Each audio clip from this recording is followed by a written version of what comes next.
I love how we've just got like the last few episodes are just gonna start with like us laughing. That's literally just the first frame of all of this. Oh wait, really? Yeah, Ooh, yeah. Oh, boy, howdy. Yeah, yep. I don't even know where to look. Do I look at Discord or do I look at the stream? I look at my second monitor, even though people get pissed off that I'm not I looking. have nothing. Well, hello everyone, and welcome to this lovely episode of Cosplay Photo Critique. This is what you're in for this episode, by the way. Clown Hour!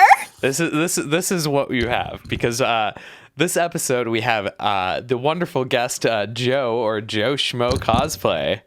Hi.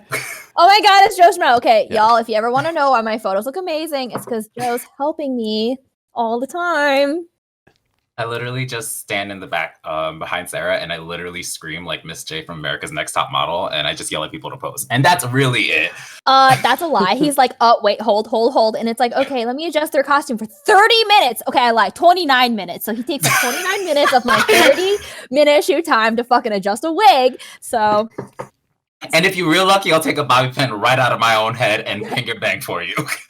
And you guess who's never getting that bobby pin back? Joe. Never gonna get back. It's done. So that's what you can expect a lot of in this episode. If you enjoyed that, I'm glad. If you're not into that, well, shit, it's time to leave, I guess. Y'all get to experience Joe and I in our chaotic energy. Joe is a cosplayer out of New York, and we're really happy to have him on for this episode because it'll be an intense one. He wore a deep V for all y'all. I came back from work like this, but yes, he's lying. Well, deep V. I mean, it's for the people. We'll just say it's for the people. Yes. Come to Host Club. Come to Host Club at AUSA. It's next week. I'm working. It's not next week, ho. 2 weeks. No, it's next week. You fool. Is it really? Fuck. Yes, it's Halloween weekend. Oh, bitch, you right. Come next week. I'll be working. I'll be buying drinks. Like, come visit me and shit. Okay. Well. Let's take this time to get to know Joeshmoe a little bit better. So Joe, how about you tell us a little bit about yourself? 안녕하세요. 이름은 조입니다. 감사합니다. Oh my God, you're Korean? Hi, my name is Joe. 26. I live in the New York City area. I'm very single and I love Thai food. Outside of that, I work in finance. No, but really, I've pretty much been in the con scene and cosplay scene for far too long. Yo, look at Joe's arms in that photo. Yes. I pretty much like watched everything grow from the advent of the internet, back in the day of the yaoi paddles. Oh, yes. To even like now where it is like all social media focused. So it's been very interesting to sort of watch that growth, year in, year out. And luckily met Sarah, like, while I was like, read it, baby. And then also got the pleasure of getting to know Andrew yelling about strudels in an open field at Colossal. Yeah. Wait, please explain how we met, because I think it's funny. So it was actually, we were coming down to Katsu and we were already fully dressed up. Sarah had already seen me like walk through the hallways, full on red body paint, and didn't know who I was. And then the next day I was like, you know what? I already did the most in cosplay. I'm going to show up regularly while my friends do this photo shoot. And turns out the photographer was Sarah. So I just came in and I was like, oh, my friends don't know how to pose. This is kind of funny. Like, they paid money for this experience. Let's make them look great. So I literally run into Sarah's shoot and I'm just like, do you mind if I like help you out? And she's like, what? And she's like, can I help you out? Like, it'll be better for everybody. She's like, okay, cool. And so I literally run in, organize like posing, like draping fabrics left and right. And Sarah's like, who are you? You're very fun. You make my life easy. And I was just like, my name's Joe. Hi. We might see each other again. I don't know. And then just left without a trace. Yeah. Like all of my normal like occurrences in the con scene. But then like luckily over the next few years like have been greatly like a great pleasure to get to know Sarah, for sure. We love Joe in this house. Indeed. Yay! So, Joe, what got you into cosplay? So I was always like the baby weeb. I was like that person on YouTube, 3-part anime. You know, we were Shut up. all over Kiss anime, getting malware and viruses on each computer, and my parents hated me. And torrenting anime. And so what happened was I've always had like a close circle of friends who like anime as well. And my one friend was like, I usually attend this one convention in New Jersey called Castle Point Anime Convention. You should come The out. hell is that? It's like a small baby college convention, and it's normally around like I went there in like 2008, 2009. Does it still exist? It still exists, and it is Oh, way wow. bigger now. Wow. And so pretty much Rui, who goes by like Gray Alzora or Rui Katz on Instagram now, they were the first people to bring me there. That is also actually hilariously Misa, Kihara, Reinin, Kation. They were also part of that like group that went to conventions. So we all were like babies going to this convention together, and now like we hilariously have like grown as cosplayers and people within the scene. So I have been making costumes since like 20. Oh, CPAC. Oh, okay. No, Yeah. I do know what that is. Yeah, and so I've been technically cosplaying since like 2010-ish. So it's been a long time. Yeah. So, what's your favorite aspect about cosplaying? Dying. Oh, baby, let me tell you, it is not making anything. I feel like my favorite aspect of cosplay really comes to building out that fantasy. Like for me, that's where I thrive. Have you Like seen his pearl? So it's like for a lot of people, it can be that, role-playing aspect where they fully are the characters. For other people, like, and especially for me, it's like easy to be an icebreaker. You talk to people who are friends that watch the show that are very passionate about it. Like it's easy to talk to somebody who's like something that you're wearing. But the real aspect of it for me was like really creating like these scenic photos. Pearl, there's Pearl. Photographers. With these scenic photographers and like really emulating sort of what is from that base, whether it's the game, the show, or even full fantasy like Pearl, where it's like I am not a whale, but I'm Pearl from SpongeBob.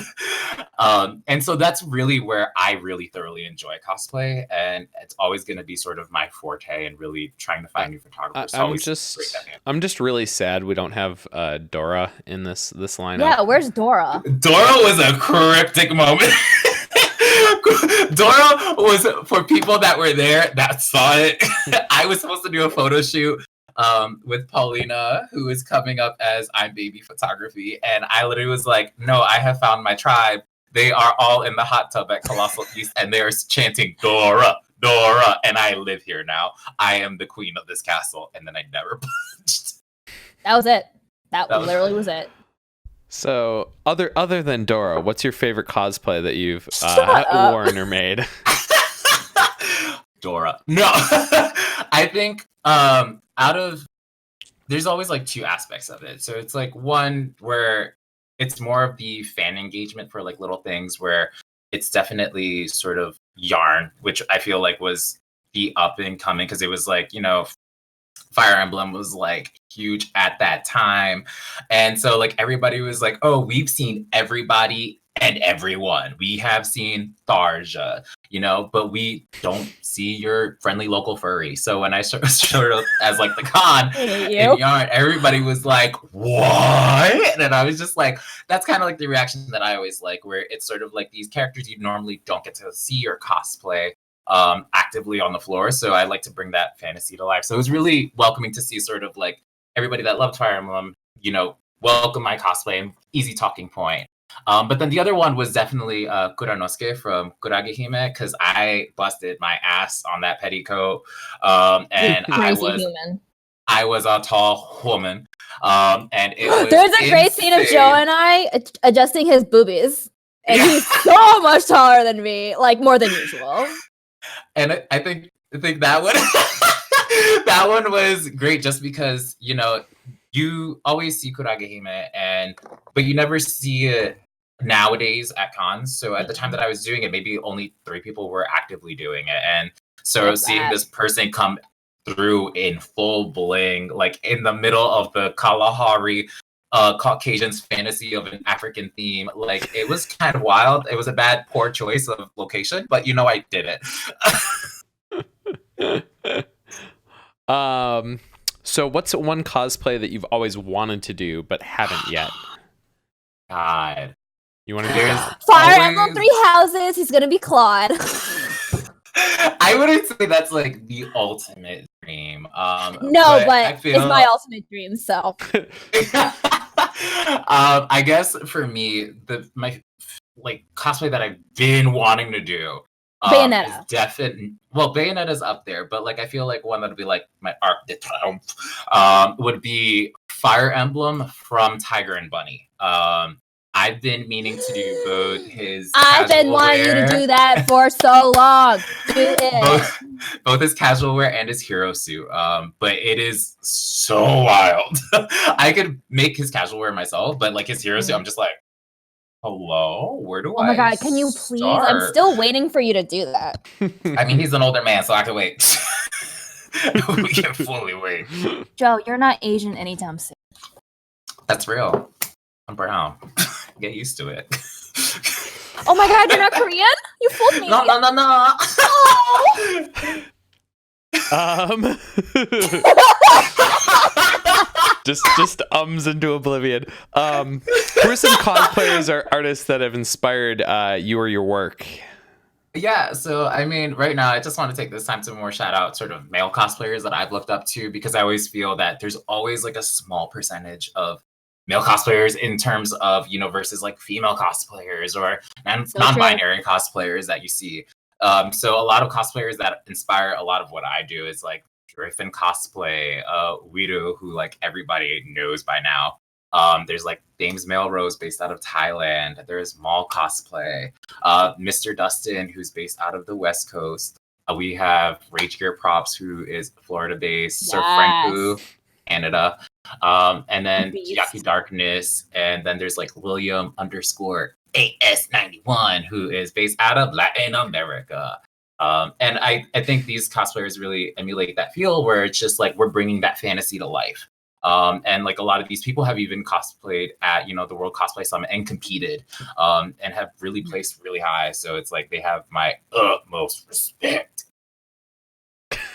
You know that respect is strong when it's said like that. So as a cosplayer, how do you go about preparing for a shoot? You die. Oh, God, yes. But I guess luckily for me, I try mostly to shoot with friends just because I am always willing to work with anybody. The only reason right now why I tend to work with friends is because it's a lot more of a casual environment and there's a lot more control between both parties because there's a more casual atmosphere versus, oh, hey, we agreed upon, you pay for this, I'm delivering XYZ, this is all that's going to happen. Versus like when I'm with a friend, I can shoot with Sarah or even Andrew and like scream at them from like halfway across the distance, not really care. But at the end of the day, we're also making sure that the photos that we're going to get done are always going to be true to both of our aesthetics more than anything else. But really prepping for it is really one, making sure that the costume fits, making sure that for me, there's like no wrinkles. Cause for me, if I see a wrinkle, I was like, oh, God bless. break it. God bless. I can only do so much up until the shoot. Okay, well, what Joe does need to remember is to not put his shit in his pocket. So I am a classic male. These pockets were meant for things. I do not carry a bag normally. Nope. I literally have had to shout out his fucking phone and wallet in every single goddamn photo. I mean, granted, also I should check by now, but also Joe, please don't put shit in your pocket. I love a male. I hate you. Jeans, pants. They hold everything. They hold the entire galaxy. They hold my wallet. They hold my phone, chapstick, keys, car keys, my glasses if I wanted to. I could hold all of my self-esteem in my pocket, and you couldn't tell me twice. Nope. Joe, those Dobby pants were a nightmare. A nightmare. But anyways, outside of that is really also practicing, like your basic poses, more than anything else, and also making sure that the location that you want, because yes, you can rely on photographers to know a location, but it also helps if you have a location in mind that you can work with photographers to achieve it. Photographers will be able to create that aesthetic at the back of the camera, but if you don't explicitly state it, or like what you're achieving, or like what you're trying to aim for, it's always going to be like a one-sided conversation. So always make sure that that conversation, that dialogue is always open more than anything else. Hell yeah. So kind of on the flip side of that is, what's one thing that photographers do that drives you nuts? That's a great question. Clearly, I did not prep for these questions. I guess one thing more than anything is Don't hold back. Well, yeah. So I think that alludes to the same Just point calls that I out was Sarah right gonna back bring. at. So it's like that's why I do like shooting with friends, because we're able to just shoot the shit and be able to be as upfront as possible. Whereas where I'm working with a new photographer, you don't know what's coming. Because with some photographers, it is literally like their portfolio that they put out into the world is strictly all of like these very photogenic like models, their clients, but you don't know how they work with everybody else. And that's always like a problem that I have. So it's like more than anything else, always just Because Joe's not photogenic. But what I'm saying is like it's like a lot of photographers, like it's just mostly because cosplay is such a female dominated hobby versus like a male. There's, I want to say, like in the grand scheme of things, 80% female cosplayers, and non-binary I will bundle in there as well, just because it's a little bit more fluid, and then 20% more on just strict males that are actually cosplaying. And so they'll cater a lot of these photos to more of that, I guess, feminine perspective, or like they know what they want, like they know what that image is, versus when they try to shoot a male, it's hard to switch that mindset into it and be like, oh man, how do we shoot man? Rugged, a lot of shadows, and then it's like, no. It's literally the same thing. It's literally the same thing. It's just like certain angles Not work a little hard. bit better with us. But just being a little bit more forward focused, like especially with photographers that are just like, oh, yes, it's a business transaction, but also at the same time, it's like, hey, I know you cosplay this. What do you feel about this? Can I pose you? Hey, and especially if it's like a new client you're working with, just show them the back of the camera every now and then, just to bring comfort levels. Be like, is this what you wanted? Like more than anything else, because it's like I know when I shoot with friends, I kind of know the end result. I'll take a peek after like every 10 minutes of shooting versus like, oh, got this shot. Hey, by the way, is it cool? Cool, good. Like that's all I ask. Is there something that a photographer has done during a shoot with you that you've just really loved? God. Like anything specific? You're like, oh, when they did this, I thought that was awesome. When a photographer goes on the ground, I know they are committed. In any way, shape, or form, I am happy. I guess that point alone really just shows that there's a lot of commitment to working with somebody more than anything else. It's not like that's I'm going to take safe poses. I'm not going to take like these safe angles more than anything else. It's like, no, I'm going to make sure that what I'm getting or like trying to get for you works at every angle possible. There is a drive. It's not just simply like, oh, okay, cool. Go about your day. I'll send you these photos in like 2 weeks. Or never. Or never. You never know. This community is wild. But I mean, I guess that is always the most poignant things. But I also love when photographers always have an idea. Even if it's not necessarily like a series that they're familiar with, because while yes, you can like reference like a lot of concept arts, like a lot of things that happen in game, sometimes it takes that other perspective that doesn't thoroughly enjoy the series to be like, hey, you're wearing XYZ. What if we did something crazy with it? Like we have an assistant, like we can like toss it, we can do things with it, and it'd be great. It wouldn't be things that I've necessarily thought of, but like it's always great to have that third person perspective as well. Awesome. What's one piece of advice that you'd give to cosplayers? This can be beginner or otherwise. I guess my main thing, just a piece of advice in general, is oh my God, proportions. More than anything else. And this is just all around. Because let me tell you, proportions, I am a very, like, is it right brain, left brain? I don't know. I'm stupid. I'm right. All I know is that I'm very good at math. Okay, You're left brained. I'm left brained. Yes, thank you. So what I tend to do with all of my cosplays is I actually measure a lot of it out to my own measurements, just to make sure that the way that, because it's like some of these like arts are like in chibi form, and it's like, no, I'm not all of like 6 inches tall sitting on a pop figure. I am a full-blown human. I have to make sure this sits right on me. So making sure that things look right on you versus how they would look on the character is more than anything else. And I can pledge for that as a 5 foot tall person who is all torso, no leg. I have to make a ton of alterations. Yeah, so you make just it have look to, not stupid. Yeah, you play with what God gave you or what the plastic surgeon threw on your face. You don't know. So it's just, I'm just saying, I'm an advocate for plastic surgery. We are allowed in this house. Oh yeah, I don't. We are allowed in this. I'm house. Just giving you shit. You pay money, that's your face now.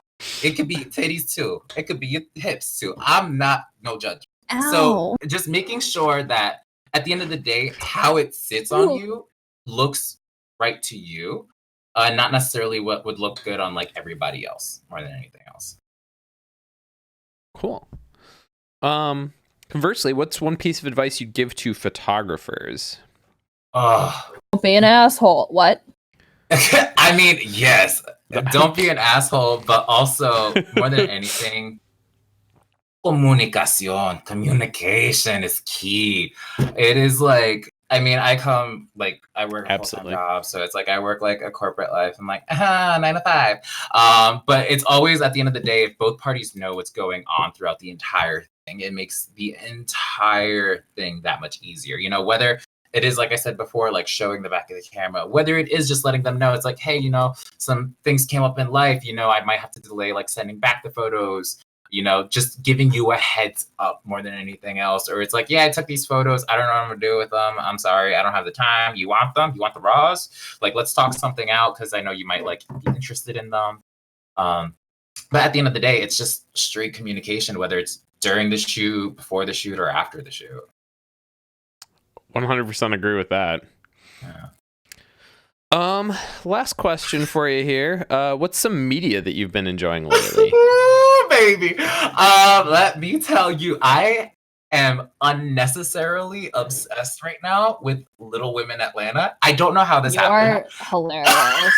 I like black holed. I took a social media hiatus like last week, which was a nightmare for Andrew trying to reach me. And he was just like, Joe, and also Sarah. Sarah thought I died at some point. Well, no, I knew he was taking a hiatus, but I just had to make sure. Yeah, I was like messaging Joe, just like typing out Joe. No, okay. The thing is, like, I totally understand where he's coming from because I'm the same way. Like, I just like sometimes you just gotta disassociate from the toxicity that is online and just do you. But I was mildly concerned. Yeah, so I literally well, except we're playing Fire Emblem, so I could see him online, so I knew he wasn't dead, but I was still concerned. So I literally like black holed on YouTube, and I got into like Little Women Atlanta, and I don't know what it is. It's just like the passion that they have is so good. Like there's one whole streak. I'm just gonna say she literally lies about a relationship, and then she lies about a pregnancy, and then she tells her mom that's like, oh, the baby was fake, the relationship was fake. And the mom is like, what the hell did you think was going to happen? And I love it so much. Anyways, outside of that, podcasts, I listen to a lot of Nicole Byer's podcasts, you know, Why Won't You Date Me? Because it's relevant to my life. And then there's also... Wait, if y'all don't listen to Nicole Byers, you absolutely should. She's hilarious. As she is so good. So funny. So that, and then in terms of like the anime world, I'm mostly watching right now Carol and Tuesday because I'm a very slow adopter. And then what am I watching now? Dr. Stone, Fire Force. Fire Force reluctantly just because the beginning was so weird, but now I'm like, ooh, I'm kind of into it. How is it getting good? Should I pick it back up? That's whatever I just said. I'm not sold. Okay. Yeah. Understand that feeling. Yeah. Then there's like Promare, Fire Emblem Three Houses. Yo, I don't know what I want.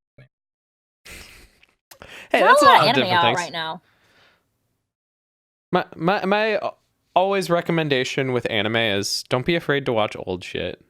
Like, Rewatching shit's the best. yeah, because like, man, there's a huge amount of backlog that is fucking amazing in anime, and like everyone's like, what? you can only watch the current season. You have to be watching like 20 million things coming out in the current season, and I'm like, nah, dude. There is so much good stuff. Like I am like a huge activist or like a huge promoter. Let's say promoter. Activist is very strong. Yeah, that's a strong word. I'm a huge promoter watching old animes. Like I've been meaning to like watch like this old school movie. It's called like Belladonna of Sadness. I just have not had the time. But it looks amazing. I put Sarah onto like Mononoke and she's like, this is good, but I can't watch this with people. And I'm like, that's fair. It's not meant to be watched with people. I just think it's too like I have to like be like this. You have to like, sit down and and not just be talk to like- anybody. Yeah, the I was like, entire what time you're the fuck watching. am I watching? But it's like these are like old animes that are just like the art styles are like so gorgeous and they still hold true to this day.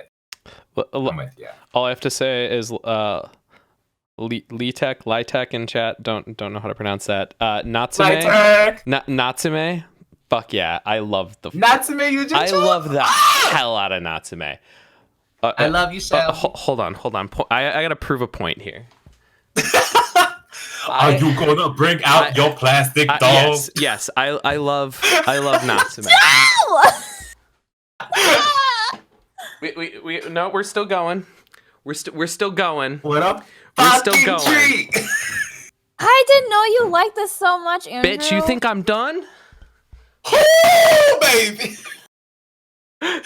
This is all I have for Natsume, but that's three. That's all you have, so there's I freaking love Natsume. This shit's good. I love For it. those who are listening to this as an audio medium, you have missed Andrew showing off his entire Natsume. Who's Yujutsu watching this figure just as an collection. audio medium? You never know. I'm a big weeb. What can I say? I'm crying. I'm a big weeb. Natsume is great. Okay. Let's move on here. Let me click this button here. So, I have some exciting stuff for us that's kind of in the works here for this stream. Yes. I don't want to totally give away what it is, but No, we can't. No, because we're not. I don't want to say kinks need to still still be working working. kinks out. It's a work in progress. However, we have some stuff in the works for some new emotes for the channel. They are gonna be freaking awesome. I'm super hyped They're on gonna them. be super cute. Sarah's I'm super gonna be hyped on reading video. Yeah, these are things that they're gonna be awesome. But in order to make them happen, we need a couple things. And hopefully you guys are into this and would be willing to help us here. So first thing is, in order to have all the emote spots that we can have as a Twitch partner or Twitch affiliate and not a Twitch partner, we need to hit 50 sub points. We are 7 Wait, away so if you're from a Twitch affiliate, it doesn't count? no, so affiliate is different than partner. Partner has like a different standards for it. It's just you max out at 5 emotes spots, base emote spots as Joe, check affiliate. the chat. Melo's talking to you. So That's the word. so we Open are. the chat on the right, you dum dum. Oh man, no, we are. I don't have a Twitch account. Tell Mallow I love her. I love you. O2 Supply. Make Thank you so much for one! that Twitch Prime You're sub. missing the chat. Oh my god, this is getting. I'll watch it. I will say hello. Joe, we're talking about your titty. Oh, you can still see it. Jesus Christ. This is a crazy stream.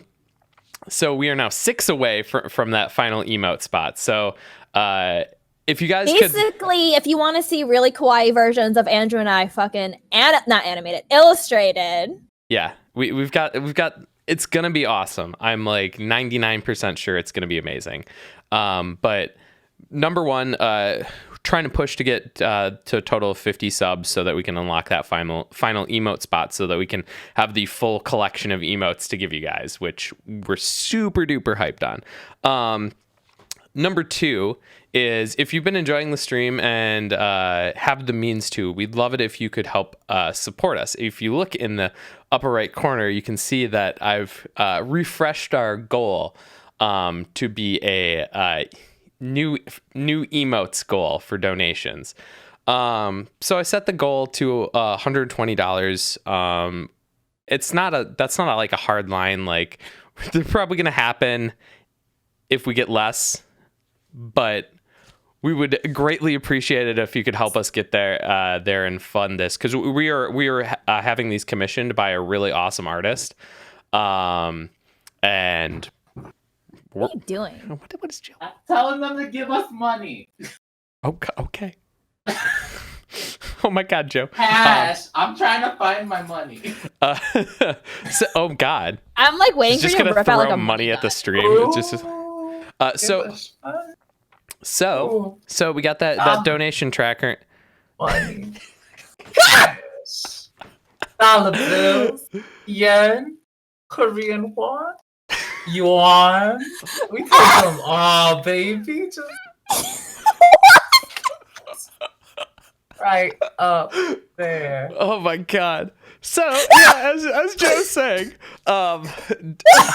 if you have the means to donate, we would greatly appreciate it. If the donation link is if you go in Twitch and you look in the underneath the video screen, it's got one of the sections is donate. You just click that banner. It'll bring you to the donation screen, and you can donate however much or little you would like. If you've been enjoying the stream and watching it for a while, we'd greatly appreciate it if you could donate. Final thing on subs there. If you have Amazon Prime, that means you have Twitch Prime, which means you have one free sub to give to whichever streamer that you would like. Right now, we'd love it if it would be here. So if you're not using your Twitch Prime sub, what the hell are you doing? Go use that. If you're not going to use it here, at least use it somewhere, because otherwise, as LA said, Papa Jeff don't need that money. So don't let Papa Jeff keep that money. Use it. So, yeah, please consider donating or subbing. Both of those are going to go a long way. So yeah, let's actually get into this critique now. We guest suggestions. If you have any guests that you'd like to see on for the critique, please let us know. I just pasted a link to that in chat. If it actually went through, let's see. There we go. Went through. Oh my goodness. Hot Liquid, thank you so much for that Twitch Prime sub. Appreciate it. We are now only 5 away. Is that Steven? It's Steven! Who's Steven, it, Jeff? thank you Papa for your Jeff Bezos? hard cash that you work in corporate America with. Thank you. I was like, we could thank you at Host Club, but you're gonna be in Japan, so fuck you too. So if there's someone that you'd like to see on, check out that link that I just posted in the chat to suggest a guest you'd like to see on for the stream. As always, please critique along with us. This whole thing is a hell of a lot more fun if you're giving your input along with us and giving your thoughts as we go. I will be posting links to the photos in Flickr as we go along, so that you'll be able to see the photos in like higher quality and not just looking at them in the stream, so that you can have like a better idea of what we're looking at and what we're saying. But yeah, please critique along with us. It's a hell of a lot more fun that way. And just know, I read that. Give me money, baby. I just read that chat. Oh man. So Yes. So as always, just keep in mind that we're not coming at this from like we're professionals and our word is law. Like, we're giving our opinions, and it's okay to disagree with our thoughts. If you enjoy a piece of work and you have different opinions than us, that is totally cool. Take everything that we're saying with a grain of salt and use it to derive your own opinions and thoughts on things. I'm not even a photographer. Oh, shut up. I'm a cosplayer. Just stop talking. Actually, don't stop talking, but just stop. If you said that, Joe just shuts up for the entire rest of the stream. Just like, I'm just gonna go cook downstairs. No, then you just gotta stay on stream with your shirt unbuttons. Okay, what do you guys say? Let's actually do a critique here. Sound like a good plan? Okay, let's do a critique, guys. Let's do a critique. Okay, so this first. Joe, you're distracting me. Oh God, fine. Let's go. Too much titty. So Woo! this first photo I'm wearing is a fucking hoodie. I look like a bum compared to Joe. Hey, I'm not showing cleavage either. Like, It's because we like came home and like put on normal clothes, and then Joe's like still looking fine from the day. man, if I went into work like that, I would get some interesting looks. So Show up to class like that. oh my god, It's on.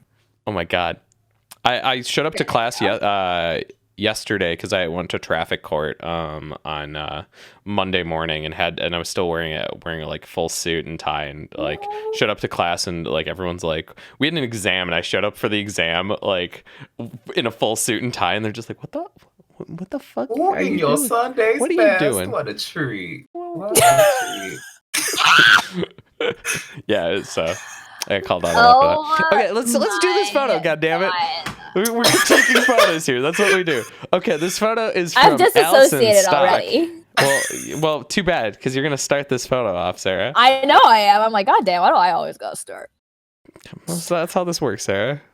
I know. Okay. First of all, this is a really cool version. I'm gonna assume it's Dr. Ock Yes, it from is. Spider-Man. Okay. Yes. Yeah. Oh, it's from Into the Spider-Verse one, isn't Yeah. it? Yes. Yes. I really like it.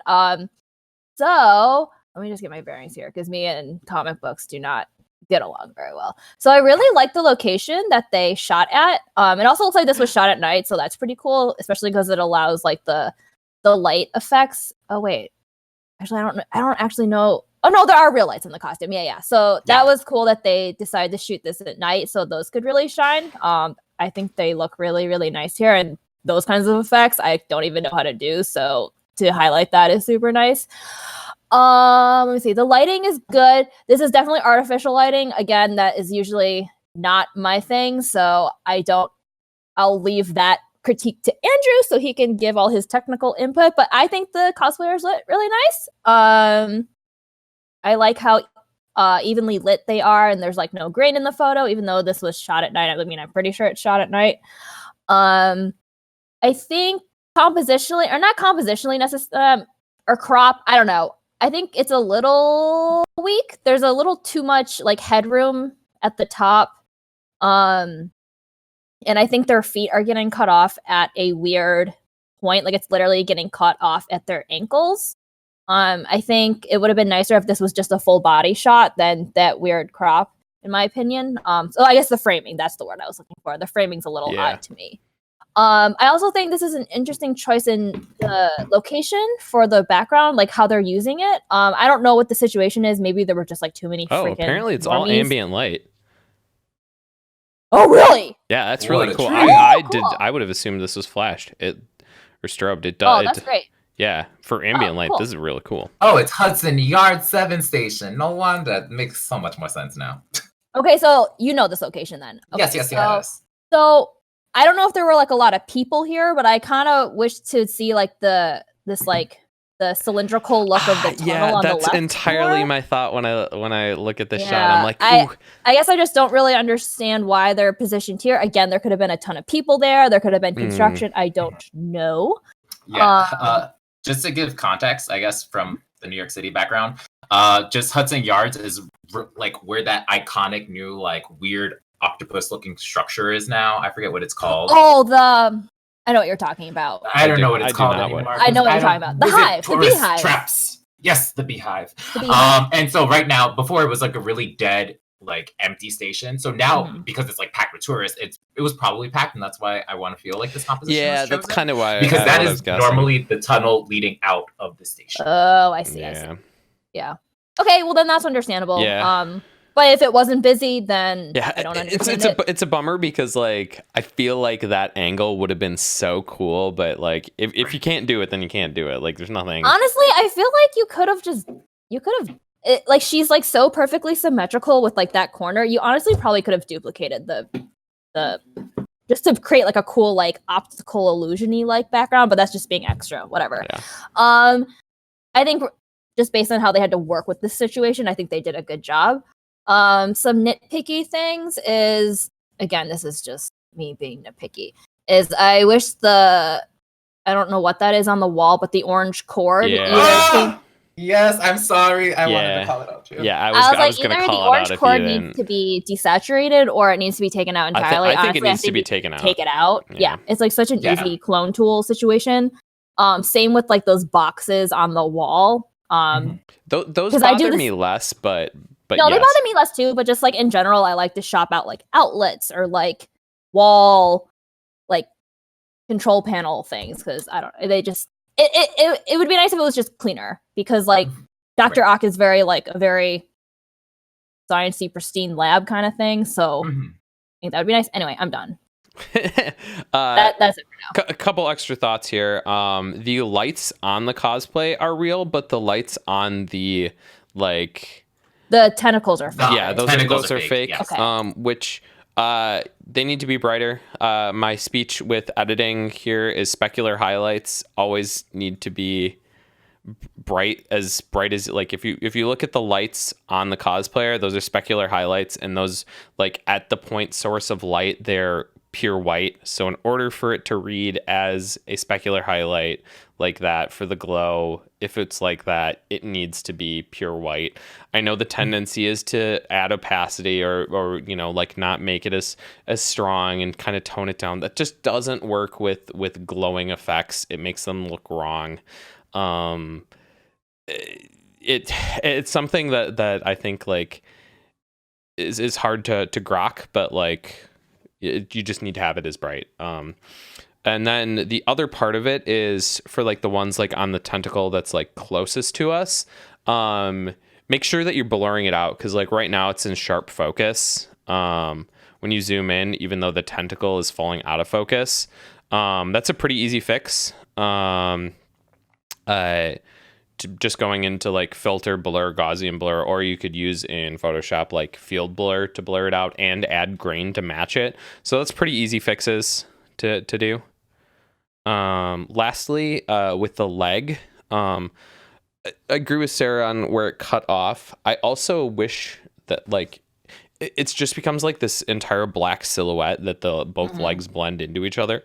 If there was like a little bit of like negative space between like the two legs, I think that would help them pop out a little bit more instead of becoming one. So like if you had the knee coming out a little bit further, so you had that little bit of negative space between the two legs, that could work really well.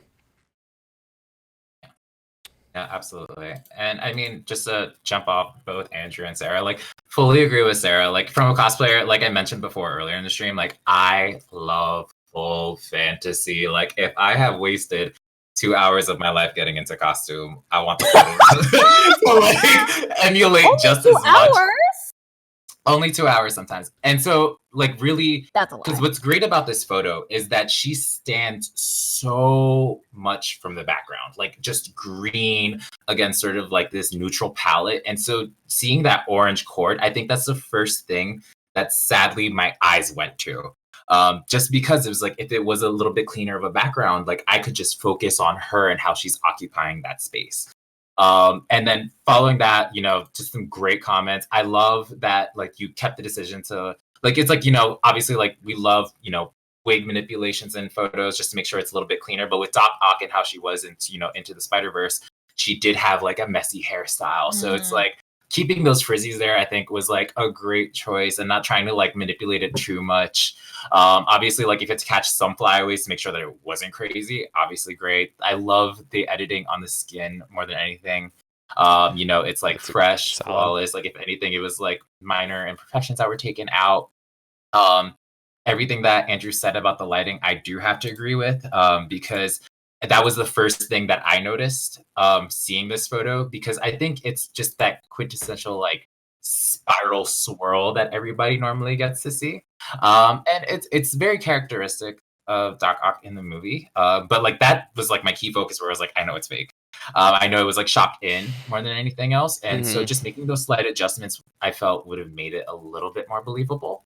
And then also jumping off of Andrew's point, where it's like, yeah, so we definitely wish we could see more of a negative space, because what I like about this pose right now is that it does emphasize the curve of the cosplayer's body. I love seeing curves. I love an S curve. I love a Fibonacci curve. I love all the curves. My God. But the thing is, because that curve is immediately stopped because the leg is there. So what we see is her back, her hips, and then butt, and then leg. So it's either I would have loved to see that curve come through, but obviously Doc Ock isn't necessarily a super sexy character. It's more of an analytical mind, this mad scientist. So would have loved to see a different pose, but I still think it's a great photo. And then from a cosplayer perspective, so I don't know if anybody else clocked this, but on her shin is the logo from her shin pads that say ALO. No, I that didn't is see that. something I did see as it. nitpicky as I like to. I would have noticed that and just been like, if we were just black, or like, I know obviously there's certain things that are out of the photographer's control. Cosplayer more than anything should have at least blacked it out with the Sharpie real quick. Honestly, but, I almost like assumed that it was supposed to be there in a way. Like, right. Yeah. I think it's like for me, for like knowing Into the Spider-Verse, Mhm. it's like a lot of things aren't branded. Like there's certain obviously animes and things that are branded, but I would imagine, Yeah, you're like I said, totally full right. fantasy for me. Yeah. Doc Ock does her own shit, knows her shit. Yeah. So it just adds to that for me. Yeah. Fair. Yeah, totally love the colors and the lighting. It's pretty. It's a really good photo overall. It's just I can't believe it's ambient lighting. I'm like yeah, so shook. yeah. This is some really So solid cool. ambient We lighting. had to be nitpicky because this is still. It's still it's still very good. Yeah. Any other final thoughts on this one? Nope. Okay, before we move on to the next one, I want to give a huge thank you to the donation from fucking why'd it have to be Jeffrey B. Jeffy B, thank you so much for that $30 donation. Appreciate the hell out of it. Oh, thank you. I hate you for doing Jeffy B, but if that's the way you gotta have it, then you know what? We'll take it. Thank you. Appreciate it. I'm pretty sure I know who it is too. Just stares into the camera. Pretty sure I know. Thank you. Okay, let's move on to this next shot. This next one is from Catspresso Photo. Joe, I know you just talked a lot, but you want to start us off on this one? Oh my God, please load. Oh, baby, will it load on the stream? I don't even Open know. Flickr, you dum dum. I have it open. I was like waiting for it to show up on stream. Anyways, so we love card captors in this house. Literally, I was about to say. Can't tell you. Card You captors, don't a mystic understand. adventure. Sarah and I love card captor Sakura. Like, I think if I pan this camera up, there is like a UA figure somewhere up there. But anyways, Wait, you also got the big UA figure? yes, I paid money. Me too. It's great. So this is something I very have the big near. Stars Bless You figure, so I feel you. We love a big figure. So I Especially a exceptionally big gay man. It's great. So starting off with this photo, I think it is a great photo overall, because I always love photos that tell a little bit more of a story. Like there's a little bit more to it than just the photo at face value. Even though, casually passing off a cloud card, I was like, hey, no big deal. Hey, Hey, it's a cloud card. Shout on, you like this card? That card? I love you. I don't know if Card captors abridged. But a lot of things that, like, when I first saw this photo, I immediately noticed. It's like, one, oh my god, the cosplayer's makeup, what a treat, what a dream, like, love it. Outside of that, I think the composition is nice because I always definitely like that sort of blurred out focus of another subject in the camera to really drive home that element that it's more of either an emotion or a story that's kind of being told rather than focusing on two different subjects. And I always feel that if you put more weight into focusing on one subject more overall, it'll add a lot more weight to that photo and how it's being delivered. So I just want to say I agree with you on the composition, but as Andrew, who's already put in the chat, it's a freaking Dutch angle. I know. I was getting to that. I was like, sadly, it is a Dutch angle. I understand sort of like where it is pleasing to the eye in this. But I think but they didn't have to. Like, this is an example like where they didn't have to tilt the camera. Right. I think this shot works better as a horizontal than a... I was just about to say, like, I would rather this photo, actually, because I see that there's tons of greenery in the background, like this was taken at a park or something. I would have loved to see more playing with the greenery, more with the landscape overall, than just really keeping yourself to this crop. I think that would have worked well in your favor, just because, as you can imagine, green and anything in like the reddish pinkish are nice sort of complements on the color wheel. So that would have been a nice contrast to add on top of that, especially if you think of like Xiaoran's entire fucking outfit is full green. That would have just like, you would have to also be careful to make sure that the greens don't blend into each other more than anything else. But like his is like lime green. And then, you know, outside of that, I think it's pretty good overall, but like we all, you know, Dutch angle, the crop. But I think it's a decent photo overall. I love the colors. Yeah, the colors pop out to me. I do like the colors, but I feel like Sakura's skin color in this ends up looking a little dull. Well, what if she's just pale? No. Okay, I think it's missing some dodging and burning. Like, I think overall the image is a little flat. There's not a big contrast between lights and darks. I have some nitpicky things. Go for it. Dude, this girl's eyebrows are so good. What? I know, that's what I'm saying. The makeup on this cosplayer, whoever you are. I also want to say that the lighting... I just zoomed in. I was like, God damn, these eyebrows. I also want to say the lighting in this shot is really nice, too. Like, her eyes look awesome in this shot. The catchlight's so nice. Yeah, it's really, really good. But the picky thing I was going to bring out is and this is just something that people forget, I think, which is fine. But whenever you see someone wearing any kind of animal ear, especially for like a cat ear, a fox ear, bunny ear, anything, please Photoshop out the headband. Pause on that thought, because I actually double checked this reference. Sakura does have the headband in this. No, she doesn't. Oh, shit. Sarah just got called the fuck out. In this case, the headband actually does It looks work. so weird, though. I think the thing that's capturing your eye is just because it has that more like shiny metallic look to it. It is visually distracting versus... No, she does have the headband. Oh, God. So I feel like if it was more of a matte black, it would have read a little bit more. It or maybe, I think, well, because like, especially in the costume, it's definitely... Oh, not the costume. Oh my god! And the design. Wow, it's like more of one of those like puffier headbands too, like more cartoony. And it's also considering that the rest of the outfit, obviously minus the bell, is a little bit more on the matte side. And so when you see that headband, your eye is automatically gravitated towards it because every human is like a seagull. It's like, oh, shiny thing.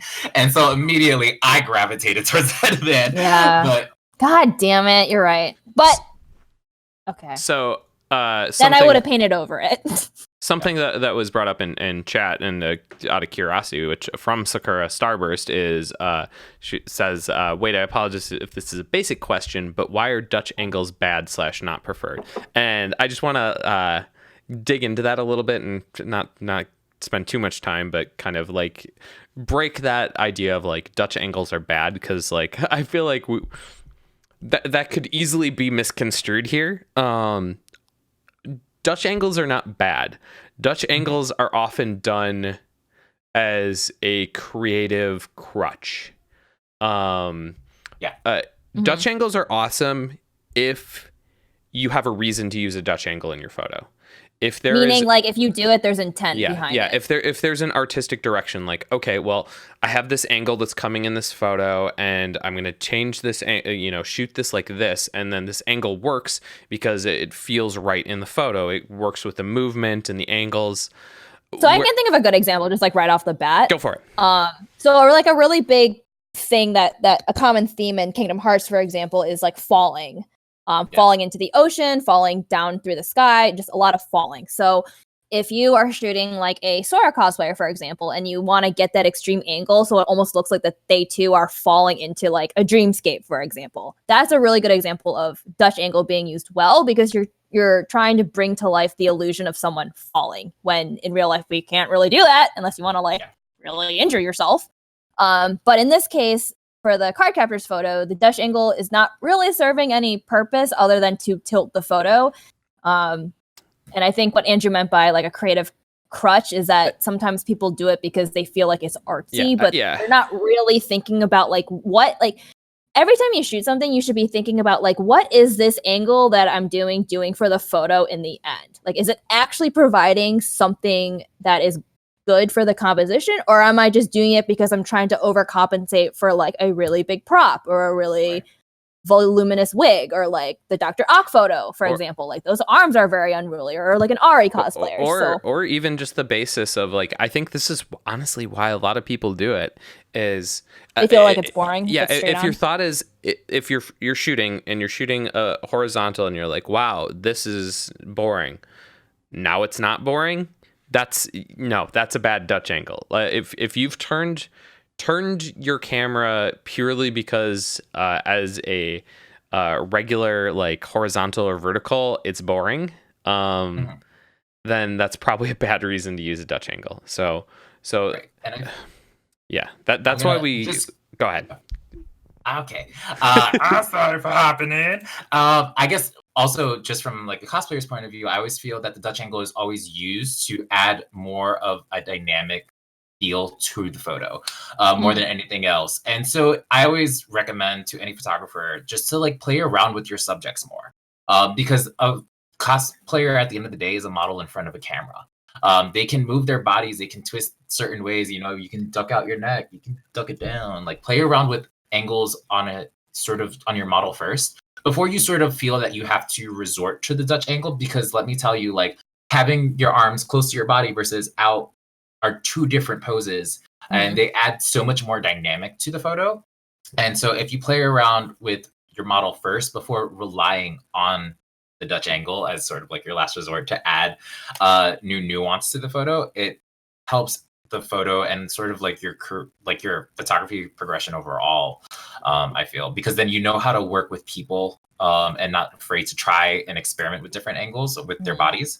And then from then on out, you can take creative liberties, whether you want to shoot more landscape, more portrait, maybe you want to throw in a Dutch angle, vary the angles depending on how your creativity at that moment is. Absolutely. Yes. Thank you for that, Joe. Anyway, we've been on this photo for like 2,000 years. Yeah, let's move on to the next shot. I should not make photos. Okay, this next one is from Luminous News. Let me grab that Flickr link for all of you guys real quick. Oh, I definitely was on the wrong photo. Oops. There we go. So this is rare, black and white. Yes, we don't usually get black and whites. So first I want to start off, I think the framing and posing is pretty solid. I like how the sword is implemented into this pose. There's some like little tweaks that I'd like to do in the pose. Thank you for having the blade not facing her body, though. I wish the arm that was holding the sword was maybe a little bit out. It just kind of like is so tight to her body, and it kind of takes up that nice negative space. I wish we just had a bit more of that negative space. And then the other thing pose-wise that feels a little awkward, although I genuinely don't know what you would do for it, is the heel that's digging into the like wood that's just sitting on, how it's like just kind of feels like the heel just stuck and speared in there. Mhm. instead of just like Okay. having resting naturally. I just don't, because fucking 2B's crazy heels, I just don't know what you do there. Like, Honestly, I would have just had the model lower her leg a little bit more so it doesn't feel as like. mhm. I think right now she just feels really tense, especially with that heel digging into like the crack of the wood paneling. I think just lowering it a bit so it feels at least a little more relaxed would help, because I have definitely run into this problem with 2B cosplayers. So Yeah, I think from a cosplayer's perspective, I would have switched the legs actually. Just because I always, whenever I'm in front of the camera, I always think of like what avenues are open, more than anything else. And as you can imagine, like in this photo, because I'm assuming it's her right leg's facing the camera, it's blocking off a lot more angles that you allow into. But obviously, with 2B skirt and how it's cut, having the other leg up might pose a problem, a publicity problem, a PG problem, if you will. So I'm not sure if that was absolutely feasible, Yeah. but if anything, I actually could have preferred, if anything, having that leg lowered, because 2B isn't inherently sexy. Her design is sexy. Yes. But at the end of the day, she is like very lax. She's just trying to understand the world. So either having that leg rested on the ground to avoid that sort of problem where it looks like it's digging into the wood, or switching up the legs might have been a slightly better tunage for the pose. So totally agree. I think what I've been putting off here and really digging into is the black and white processing on this photo. So black and white, I think, contrary to maybe the common thought, is actually very hard to do. super hard. Black and white like limits so much of what's being shown in terms of you're losing out on all these colors to you don't have ways to pop your subject off the background nearly as much, ways to separate things, so it becomes way harder to do a lot of things in black and white.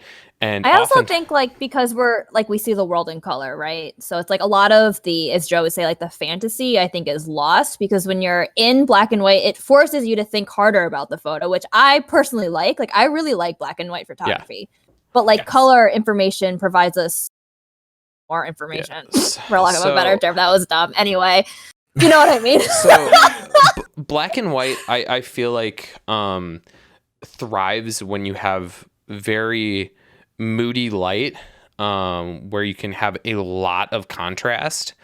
And this is a shot that just doesn't have a lot of contrast. There's a lot of different luminance values throughout the range. There's not a lot of shadows and highlights that are creating interesting edges. So I just don't necessarily know if this is the right photo to do a black and white post-processing on, both from a just a visual standpoint and also from a creative standpoint. I'll get to the creative standpoint in a second. First, I just think it's way too bright. I think if you're going to play around with this, really compress it. It is so bright. Like just tone it down a ton. So I think a misconception with black and white photography is that, well, only because I just remember that this is from like years ago, so obviously I'm probably wrong, but there was a black and white photo challenge for cosplay photography like 3 or 4 years ago, where people spent like a whole week just posting like black and white versions of a photo they'd already taken, whatever, it doesn't matter. But a lot of the things that I noticed is that people thought if you just converted it to black and white, like that's all you have to do. But I think black and white photos take more work, because you have to do dodge and burn. You can't do a black and white image and not do dodge and burn. It works with color because there's color dimension there. So it's like you can, your brain understands that better. But when you have like this, for example, like I think it's interesting to have 2B as a black and white photo because her entire color palette is black and white. And I know the newer games are very monochromatic. So I see it being like it with intent. Like I see, like I can understand where they were coming from, but I think because this has no dodging and burning, there's no contrast, there's no differentiation between the subject and the background. Like so let me dive into that real quick, because I a couple things there. One, I wanted to talk about the choice of it. I don't think it's necessarily bad, but if you wanted to match the feel of the game is definitely it's desaturated. I don't think it's monochromatic. There's Oh, it's not monochromatic. It's converted black and white. Yeah. So that's what I'm saying is like there's like when I think of Nier Automata, I think of really dull colors. Really. No, I was saying desaturated. because Nier Automata is more monochromatic, a black and white can work. Yeah, I just was saying but that. I almost think a monochromatic photo could work better here too, because instead of just worrying about black and white, adding a color into a black and white can make it feel a lot more dynamic. The other thing I want to go into is luminance values here. So one trick that I like to do and to see if a photo pops and my subject is popping, or like just getting a good feel on the luminance values overall, I'm going to screen share here, is so I do a Gaussian blur on the photo. Let me wait 3 minutes for this to show up on screen. Oh my God. So we gotta wait for Photoshop to bring it down close to the computer. So I do a Gaussian blur on the subject. Or on the entire photo, not the subject. And I try to like get a good idea of like what the photo looks like. Does the cosplayer pop out or not? And like, do they look like a blob? Yeah, there's just so much luminance, like the background luminance values compared to the cosplayer are so similar, and they just like there's just so much like mid-tones in this photo, and just not a heck of a lot of really dark shadows or bright highlights. So that's my thought there. It's very hard. I don't want to be discouraging on that, because it's a very hard thing to do black and white. So keep pushing on that and play around with it. Some other nitpicks in this shot. I genuinely like most of the photo, but I find the water droplets to be a little weird to me. I don't know what it is about them, but they just pop out a ton. And I'm not a huge fan. They're like kind of in focus, like too in focus. Yeah. They're not smooth. They're like very. They're just like these very bright blobs. Like yeah. So that feels a little bit weird. And then the last thing I'd do is I'd use some liquify to really smooth out the wig shape. The wig's kind of doing this little bulgy thing that wigs sometimes do. Don't be also afraid. Like the stupid blindfold and the headband. It does a lot to that wig. Trust me, I know it sucks. Yeah, don't be afraid to. I hate. I think the big thing with cosplay, don't be afraid to liquify people's tops of their heads, because I liquify people's wigs all the time. Let me tell you guys. Wigs make heads so much bigger than they actually are, because most of the time they're hiding a lot of hair under there, and it's doing some funky things to like pop out, make their head look bigger than it is. So liquefying can do a lot to fix that. Yeah, no, absolutely. And I mean, I guess from my perspective as a cosplayer, like I love Nier Automata. I put so many hours in that game. I know you did. Oh, what a treat. And I think it's a great game. Was a choice, not a bad choice. You know, I'm just saying it's a choice to really shoot this in black and white, just because Nier Automata really plays with that concept of sort of more futuristic concepts against sort of a more naturalistic background. And it really like kind of tells a story of like what happens if it's like machines versus Mother Nature. And so when you sort of try to translate it more to a black and white photo, you really lose that contrast and balance that the game sort of tries to preserve more than anything else. So I'm not saying that the black and white bad. I'm just saying like we were talking about throughout this entire discussion, you know, if you really want to do black and white photography, like learn to sort of play around with the contrast of the photo, because it can read a little bit more flatter. And I think Mala put some great points in the Twitch chat of really playing around with different things, and especially Sarah, you know, saying that our eyes really naturally gravitate towards colors. Like I'm obviously anticipating that people in this stream are looking at my green little speck of wall compared to like everything else that's like a little bit nude, and that's just how our eyes are trained. Like I can't change that. And so really the only way that you can really combat that in black and white photography is really to just play around with that contrast and really make certain things pop. The water, I think what's weird outside of being like really in focus is that normally you don't see sort of man-made sort of water fixtures in Nier Automata. So I think if it was just more of a lake or some still water, it would have translated a little slightly more better to the photo, because you do kind of lose focus of the cosplayer because that water is so in focus compared to the cosplayer. Yeah, I agree. I didn't know that about the water thing, but that's cool. It's a man-made fixture. Are the robots not man-made? It's a complicated question. I don't know if you want to get into Never it. Yeah, let's just glaze over that for now. And with that, let's probably good time as any to move on to the next We're shot. never gonna finish this stream. Oh yeah, we're going along. Sorry about that. Ooh. This is I'm what we get sorry, for I'm having here. Joeshmoe on. Joeshmoe giving so much great insight, but like, oh boy, buckle up, ladies and I'm gentlemen. a sidebar in myself. Okay, let's move on to this next shot.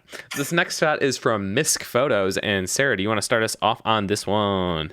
I do. So I really like the direction of this photo, like where it's going. The reason I say that is because I think it needs some tweaks to like really bring it there. I like how it was funny because I was actually talking to a friend about this today about how I want her to bring like more sheer fabric with her to AUSA so we can do more of this like sheer fabric coverage to help bring forward the idea of kind of being like what's the word? Not captured, but being kind of like the feeling of being like enclosed in something, but like in a graceful way. Yeah. And like I think a canopy. sure. And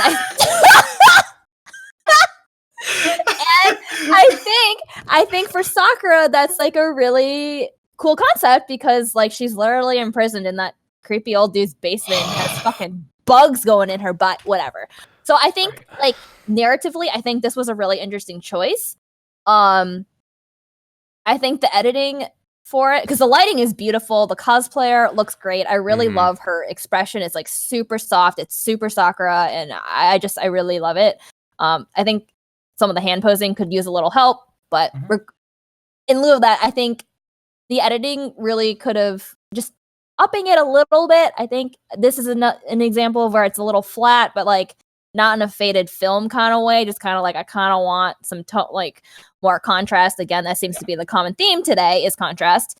There need to be more levels of like lights and darks. I think dodging and burning would have done a lot here, especially because there's a very strong like directional light coming from the top left and you have like the background that's really dark. So I think to make the subject pop even more, it would have been nice if the background had been darkened a bit more.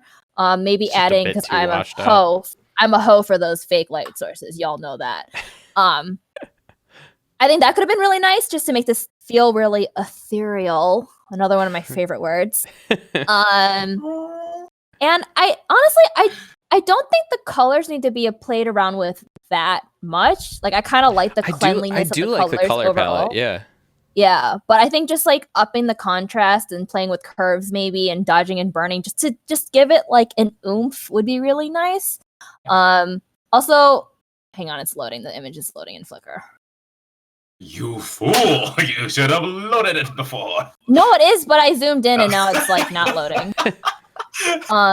I do when I had it loaded earlier, I did recall it the skin retouching. I think could have used some work. Yes, agreed. That was something I was going to say. I know that's. Hold on, I need to refresh my Flickr. I know it's hard because there is like the veil like over her face. But I think. What the fuck? Oh my god, Flickr's freaking out on me. So I mean, maybe you should. I'll help you while you work. I got it. Okay. Yes, I know the veil is there. Yeah. Okay, but you actually can't see the veil texture really on her skin. So I think some frequency separation here, especially, would be super helpful just to even out her skin tone. Like not her skin tone, her complexion. Just it's very minor, but it would just. There's so much emphasis on her face, especially because of the lighting. If that had just been retouched a little bit, that would have been great. Right. I'm done. Hell yeah. I agree with pretty much everything that you said. Compositionally, I wish she was maybe moved a little bit more right in the frame. Agreed. Just a little bit. Just totally think that it needs just a bit more skin retouching, especially because the lighting is so lovely. It kind of pops the texture out a little bit more. and that makes it feel like it needs a little bit more retouch. And then just dodge and burn. I think there's a lot to like here. I wish the hand posing was a little bit better, like little. She softer has the hand. okay. Someone told me on one of my photos it's like the pregnant hand, the pregnant I belly don't hand. call it the pregnant hand. I call it the amputee hand. Which I'm not being able. I guess it could be that. It could be that because too. it's like your hand just disappears. Yep. And it doesn't add any dimension. And it's like, Yeah. oh my God, does she have a hand? I don't know. Oh. So you want to bring that hand somewhere back into the frame. And just really play around with the angles of the hand, whether it is something as simple as like fanning the hand. But just making sure that we don't lose track of it more than anything. We don't want to lose a body part. Yeah, because when you lose a body part, sometimes the human mind automatically thinks like, oh, what happened? Is it there? Is it gone? No, nobody knows. And especially just because how the cup is laying so flat against her torso, it literally looks like her hand is gone. Yeah, so, it's gone. I don't know if that's a reality or if it's, like that was just like how the angles work. No. I'm just being real. The final thing I wanted to say on it too is like you have really lovely catch lights in the eyes, but I feel like yes. But her eyes feel very just like almost like black. I would have done some dodging and burning in the eyes specifically to kind of separate the iris and the pupil from each other to kind of have her eyes pop out more. Right. And then I guess my other critique on this photo, just because you have her up against the wall, you really don't want your model's body to be so flat up against that surface. Like I mentioned earlier in the stream, I love a good curve. An S curve? A Fibonacci curve. A trapezoid? What have you? Whatever it may be. But so what happens is because her body is so flat up against the surface, if it was as simple as like her just like sticking her back out, we would have at least had a little bit more dimension in that photo from there. And then or even just her arm. So you can see like the triangle part. Right. And that accentuated a little bit more. And then I also noticed as I was looking at this photo slightly more, I noticed that there's actually, I'm assuming the veil that's covering the camera, it looks like this is all part of a canopy. And so there is part of that fabric that's draped over her as well. I would have loved if it was possible to move part of that canopy away from her right hand, extend it out a little bit. Just so that the focus was more on just this sheer blur effect happening in front of the camera, because then that fantasy is kind of there, and then it's like, oh wait, no, I noticed that it's also chilling on. Oh, you are back. I am so sorry. I'm so sorry, everyone. My internet just decided to say bye. It's all right. Yeah. We were like in this critique and we're like, wait, Andrew's gone. Yeah, so and then Sarah just went away. She went to go pee. She'll be back. Well, sorry about that, everyone. My internet just totally pooped out. I had to restart my modem. Hot dog. So yeah, I was looking at the screen. I'm like, wow, did Joe freeze? Oh, did Sarah also freeze? Oh no, it's me. I'm the one that died. Y'all, I had to pee so bad. Well, I guess timing wise that worked out. I really had to get some wine. Well, I'm sorry about that, everyone. That was whoopsies. So where were we? We were doing the Sakura photo. Yeah. Next photo. We're only on photo 4. Let's go. Yeah. Sakura photo. It was good. It's great. It just needs a little more editing. Okay. Sorry about that, everyone. Roll the footage. Let's Wait, so what happened? Did you my modem totally needed to reboot. I was just good. well, that's fucking fun. Sick, man. Yeah, so but we're back. Hopefully that doesn't happen again because that would suck. Okay, let's move on to the next shot then. This next one is from Gray Romer Photography.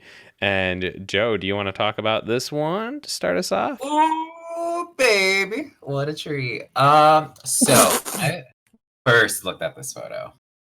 One, I was like, oh, like cosplay that I don't know, it must be Toho Project. Little did I know it was Toho Project. Damn, that's good. I don't say no. I'm like, I don't know. Toho, like, I guess it's Toho Project. But I think the first thing that my eyes immediately caught, it wasn't the cosplayer. I guess like a recurring theme is just things in the background that can no detract from the cosplayer in the photo. And it is literally these slight flares in the background, and also what I'm Yeah. assuming is the evening sky peering through some trees. And then I'm also going to assume that there's some artificial light being used to highlight the subject, assuming that the background is so dark. So I would have loved to definitely see. I don't know if this was passed through Lightroom or like if it was edited, but I would have loved to see more playing around within Lightroom, just to like really bring out some hues, some colors, really play around and not really rely too much on the artificial light source to really brighten the subject. But really just to bring out the cosplayer overall. And then also obviously like remove these little nuances in the background, because I think if you actually brought up the brightness, there's a lot more that can be revealed in the background, because I noticed that there's a slight tinge of red on the right side by the cosplayer's arms. And that's something that my eye gravitated towards, which is so minuscule because I'm a sucker for details. But my eye immediately picked that up more than anything else. I think the cosplayer looks great. They're doing service to their character.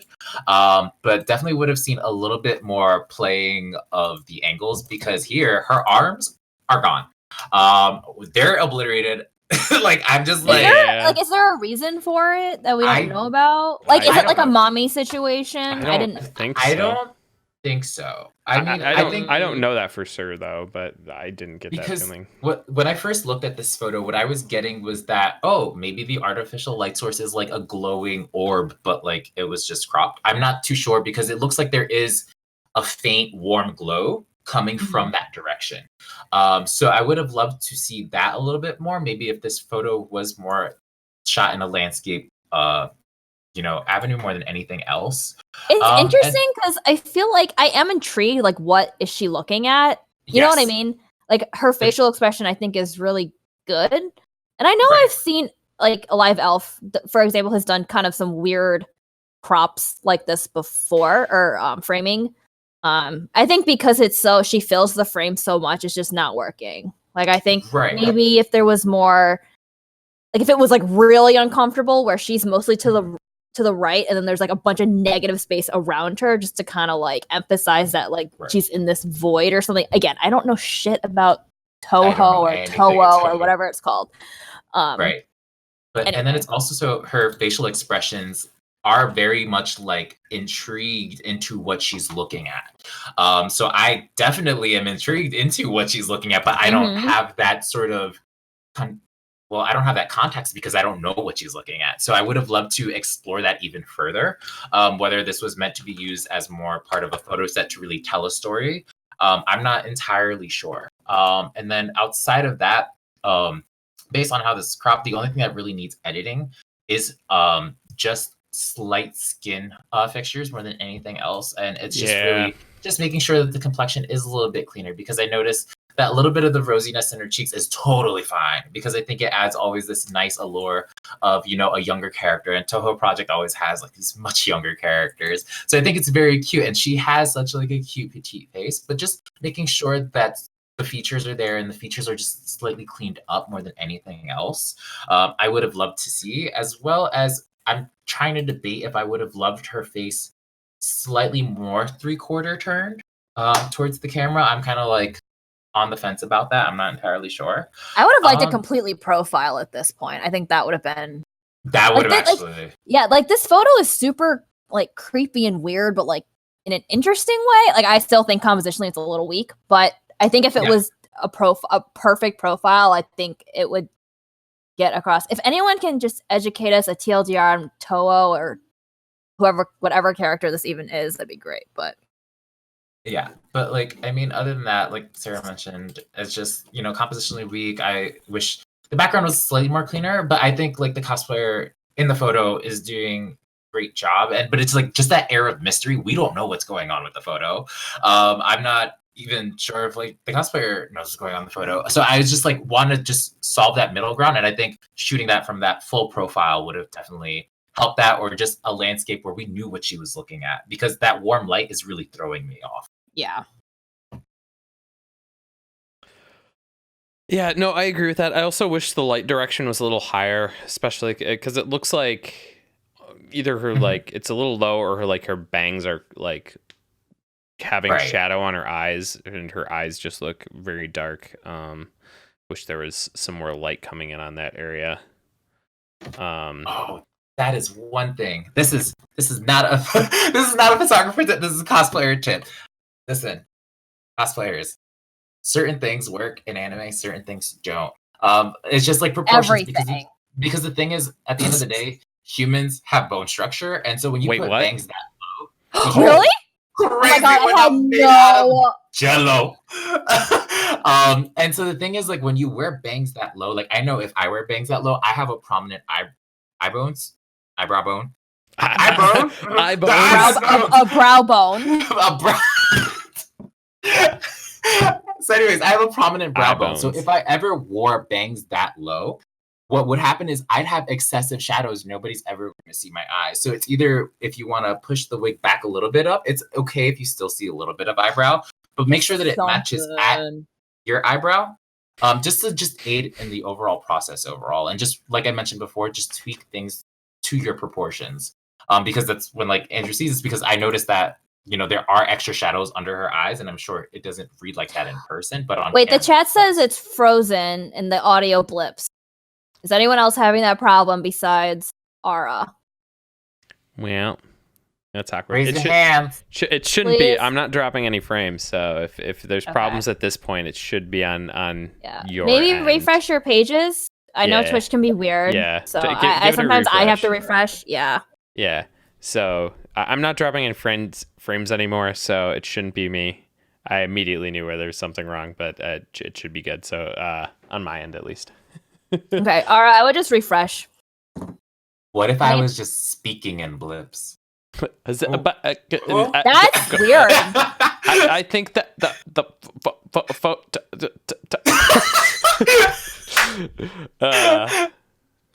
I hate all y'all. Okay. Well, We'll just let us know if it happens keep us notified if you're having problems, but hopefully it should be good. I'm sorry about that internet problem. God hates me. So yeah. All right, let's move on to this next shot. This next one is from Allison Okifoti. Hopefully she's chilling in here. I know she was streaming earlier, so hopefully she is back by now. Let me grab that Flickr link for all you guys. What a goddamn treat! This shot is dope. I really, really love the mood of this photo. Me too. I love the colors. It's really solid. Baby. The colors are great. The like dark like blue greens in the background mixed with these oranges work really well, and kind of gives it this great spoopy feel that I really love. We love October. I love. Can I just say how Rachel is unrecognizable in this photo? Oh yeah, no, Rachel. She's transformative. Yeah, Rachel looks great in this photo. I love that wig. She's so cute. Yeah, I feel like most of my thoughts. Were you with them when they shot this? I was not, because my car decided I was going to be with them, but my car said, "Hey Andrew, wouldn't it be fun fuck you. if your rear brake caliper went fucked and all your brake fluid leaked?" And I was like, "Yeah, that sounds like a really great plan, so I can miss out on this sweet October photo shoot. Thanks car. I really appreciate you thinking of me like that." So yeah, that I was not there for the shoot. So I feel like most of my thoughts on this photo have to be nitpicky, because I really do love this shot. I think this shot's great. I think there's a fair amount of things for me to nitpick, but overall, I think this shot is really great. So let's get into the nitpicks here. Um, uh, so the first thought I have on it in terms of just like overall photo, I really like the paper that's kind of being floated and flying around and torn up. I think it's a really cool idea, but I really think it needs to be taken further to make this photo work. I honestly, yeah, because I remember the first time I saw it, I didn't. It gets a little lost. Yeah, a little lost. I think step number one, the paper needs to be brightened. So that it reads better. Because the paper on the ground is actually a lot brighter than the ones that are floating. Yeah. Yes. Step number two is there needs to be more of it. Yeah, agreed.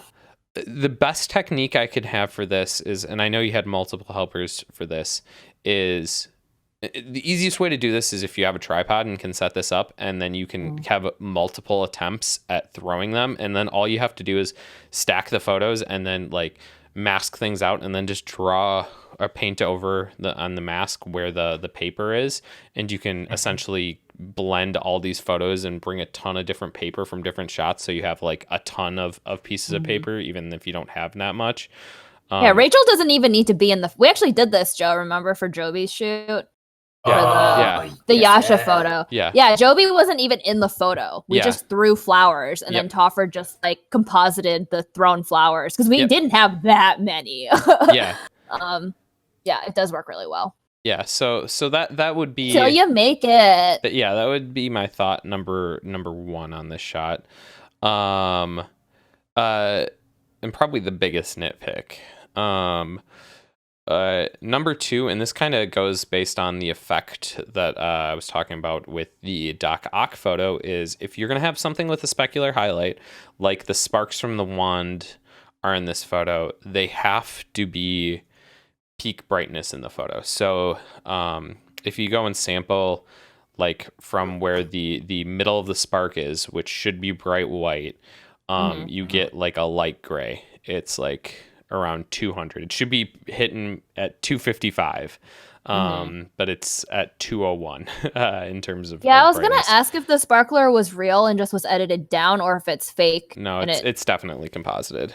It's composited. And so that's my thing with pretty much every time you have a specular highlight in a photo. So anything that's glowing, you need to have it match the brightest point of your image at the bare minimum. It has to be equal to the brightest part of your image, if not just having it pure white, because otherwise it's not going to read correctly.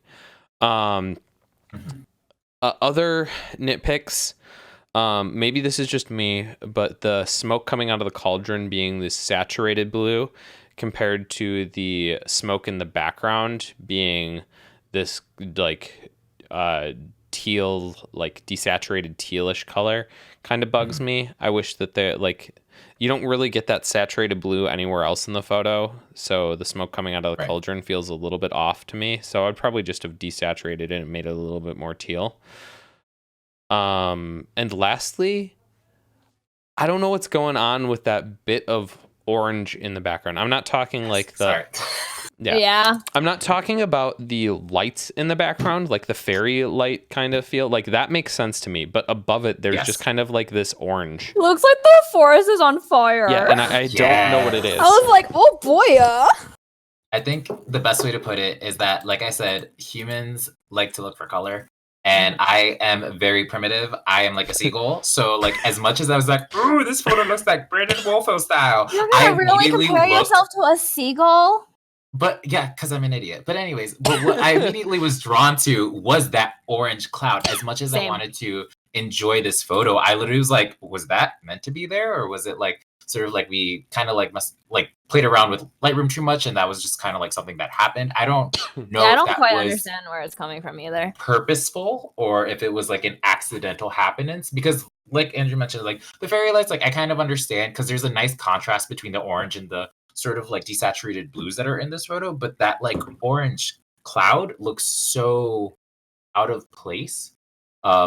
Because it's like, Yeah, I where don't did that know. orange come? Like, is it on fire? Yeah, I think that's I the don't biggest know. thing too. Is it's just like it's out of place, and two, like there's nothing I can like. I just don't know what it is. It's like what's going on with that? It's like this little blob of it, and you're just like, why is this here? I don't know. Yeah.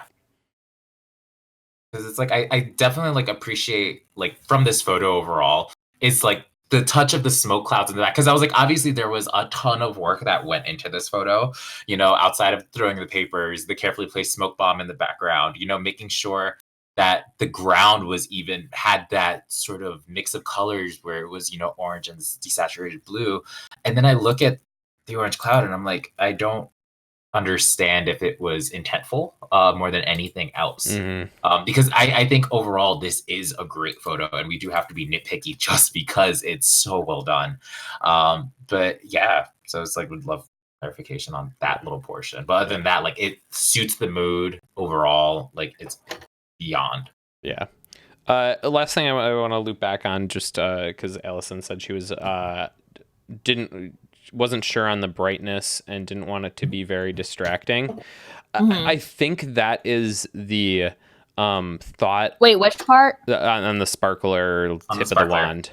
I wouldn't care. I mean, those wands are bright as fuck. Yeah, I think that's the thing that everyone worries about. They're like, ooh, I don't want it to be too bright because it's going to be distracting. But that's just how light works. That's how something that's going to be glowing, that's a bright light source, is going to be doing. It just is the nature of things, and sometimes you just have to fight your natural reaction to kind of like adjust it for the composition to make it look real. Because I think I would agree with you, having it this brightness level probably feels better for like the composition of the photo overall, but then it just doesn't look real, which is But also I think in this case, like it's Harry Potter.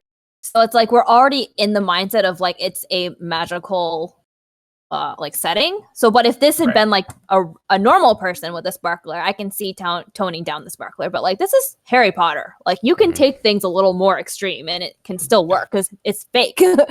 I do want to talk about one more nitpicky thing is I wish the smoke in the cauldron had been white. Where were you when we were talking about the smoke in the cauldron, Sarah? You mentioned that it should be like the desaturated blue, but Sarah was like, it should be white. I think it should be white. Oh, you think it should be white? I mean, I guess that's blue, like the desaturated cyan. Yeah, I think the smoke color that's in the background, that's the same color I want from the smoke coming out of the cauldron. Is the smoke in the cauldron fake or is that real? Allison's here, but I'm pretty sure it's real. Okay. It looks real. Zooming how it's blue. Like, how did they do that? Is it a smoke bomb? Probably a blue smoke bomb, I would guess.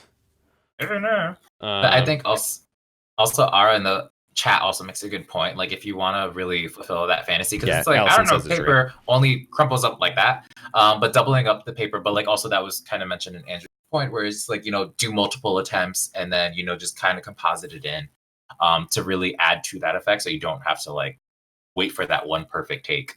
Oh, I'm just catching up in chat. I didn't realize alligator was Alice. Yeah. Yes. Yeah, Allison likes to have different names on every different platform just to annoy us all. Has it always been alligator? I don't know, man. Can't Listen, keep up with Twitter handle with does Allison. not match my Instagram handle. Okay, well that's because handle. some Joeshmoe has it and they won't give it up and they're a fake person. So that'd be true. Anyway. Yeah. Anyways, I love this fucking photo. It's great. It's so great. Good. Yeah. I think the biggest thing is that almost everything that we talked about, can be edited in Photoshop. Like it's not like pretty much everything. You can go in and spend some. Yeah, like it's not like, oh, I really wish you'd shot this like 2 feet to the right, which is something impossible to Photoshop in. Like this has everything that you want. It just needs some slight tweakings to like take it from like awesome to super awesome, I guess. Okay. Any other final thoughts on this one from you guys? No. Okay. No, cool. I think we said all. Okay. So now we are going to take a break, but an intentional break this time, not a unplanned, my modem decided to be a bitch break. So we will be back in 5 minutes, but here's the thing. I need something from all of you guys. I need you to... Questiones! Yes, as Sarah yelled questions. We need some questions from you guys. We'll be doing a Q&A once we get back. And in order for us to do a Q&A, we need to have questions. Now, don't post them in the chat now. Because I'm not going to be keeping track of them. Hold on to those questions and let us know about them once we get back. And with that, we will be going on a break. See you guys in 5 minutes. Give us quiet. Okay, and we're back.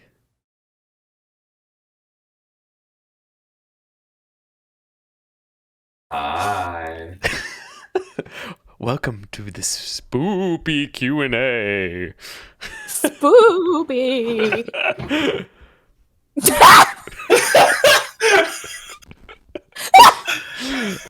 So, Hey Google, turn on my ceiling. oh my god. I hate it. Oh, I hate it. I hate you in your stupid smart bedroom. Oh my god.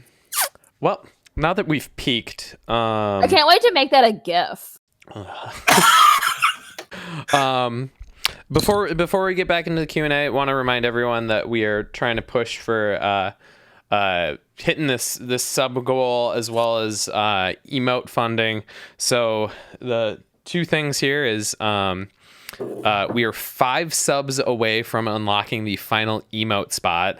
TLDR, just fucking sub yeah. so you can see us as cute emojis drawn by this super talented artist who's one of my faves. So just do it. Yeah, so we're getting these emote commissions. They're gonna be freaking awesome.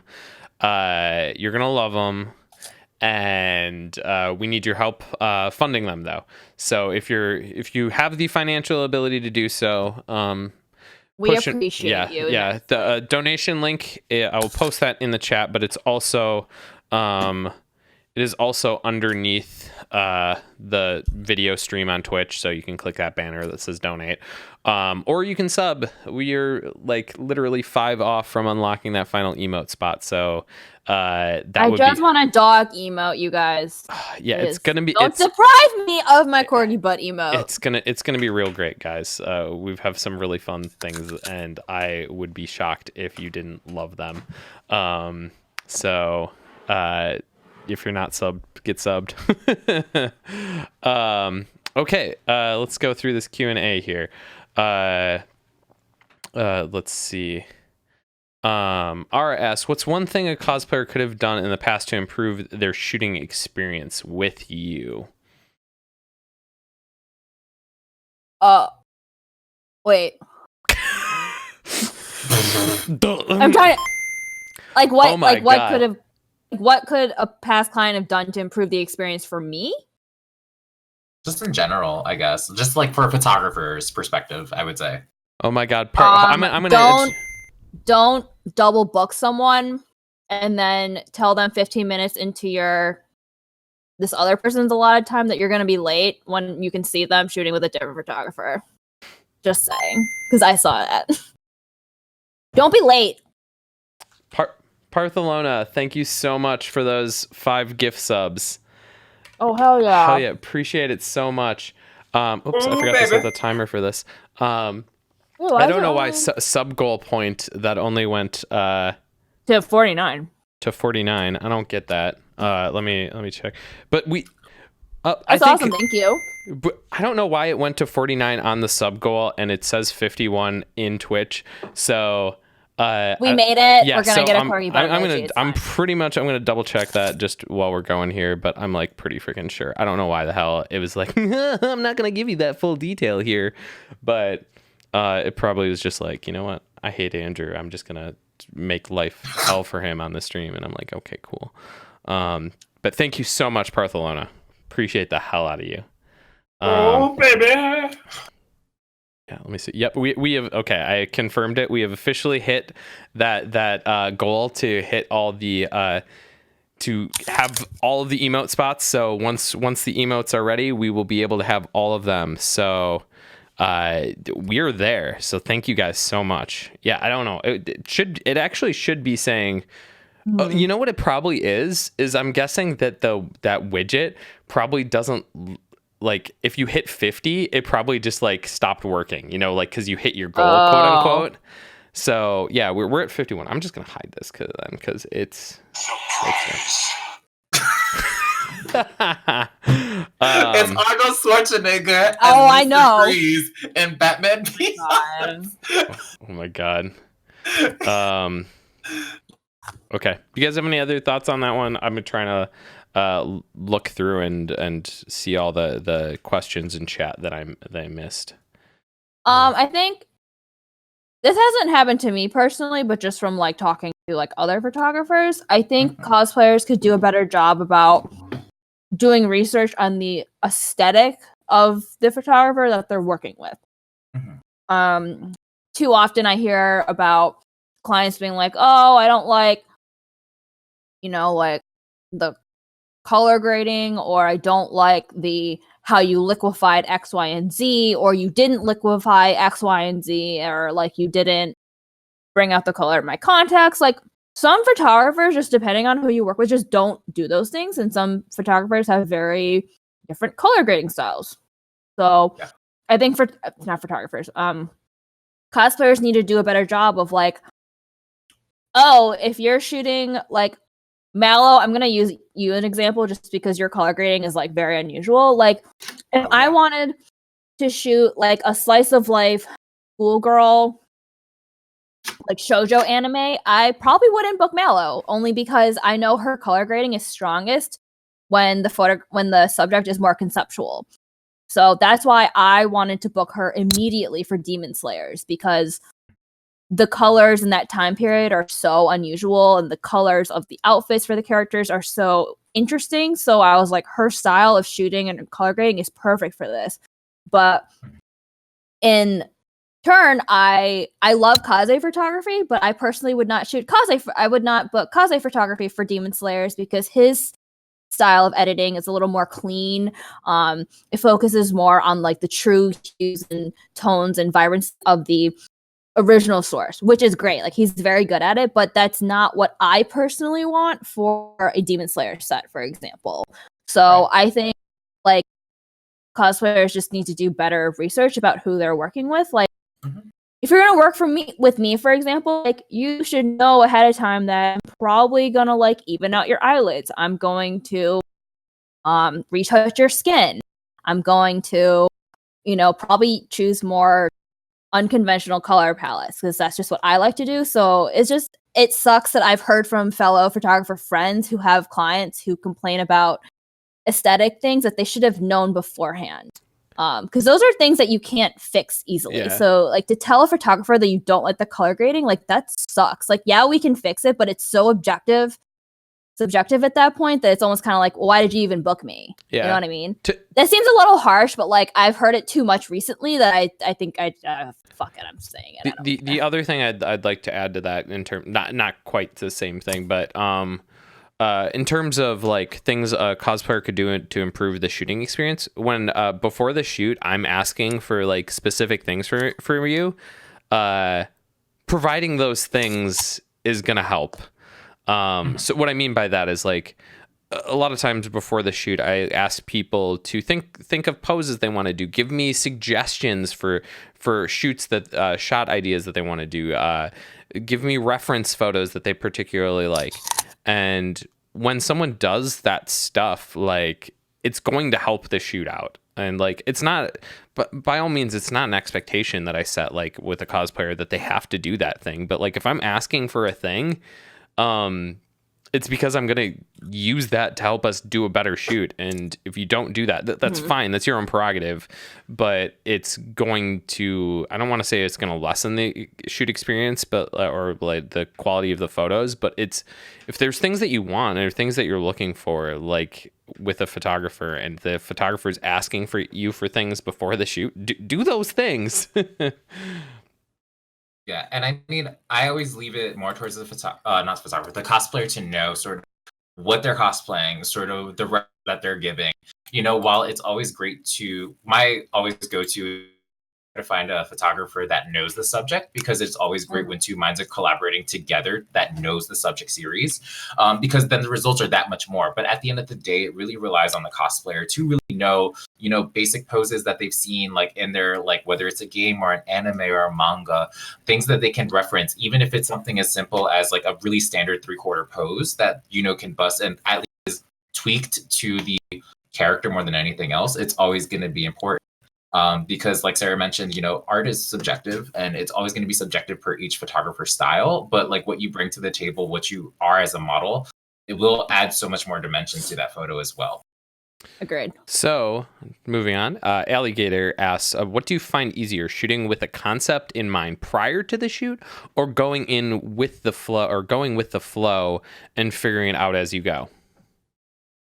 Oh, I want to start real quick. Okay. Just because I like to take sort of cosplay photos in the same way that I structure, like, let's say a lecture or a panel, which I'm hosting at Anime NYC. Come through Saturday at 8 p.m. to 9 p.m. What is it? 1E05, Finding Yourself, How Cosplaying Forms Identities. Anyways, outside of the random plug, what I like to do I'll see you there. What I like Just to do kidding. is come in with a vague idea. At least on the cosplayer's end, more than anything else, how you want that shoot to be structured. Because, at the end of the day, humans are humans, plans tend to go to shit.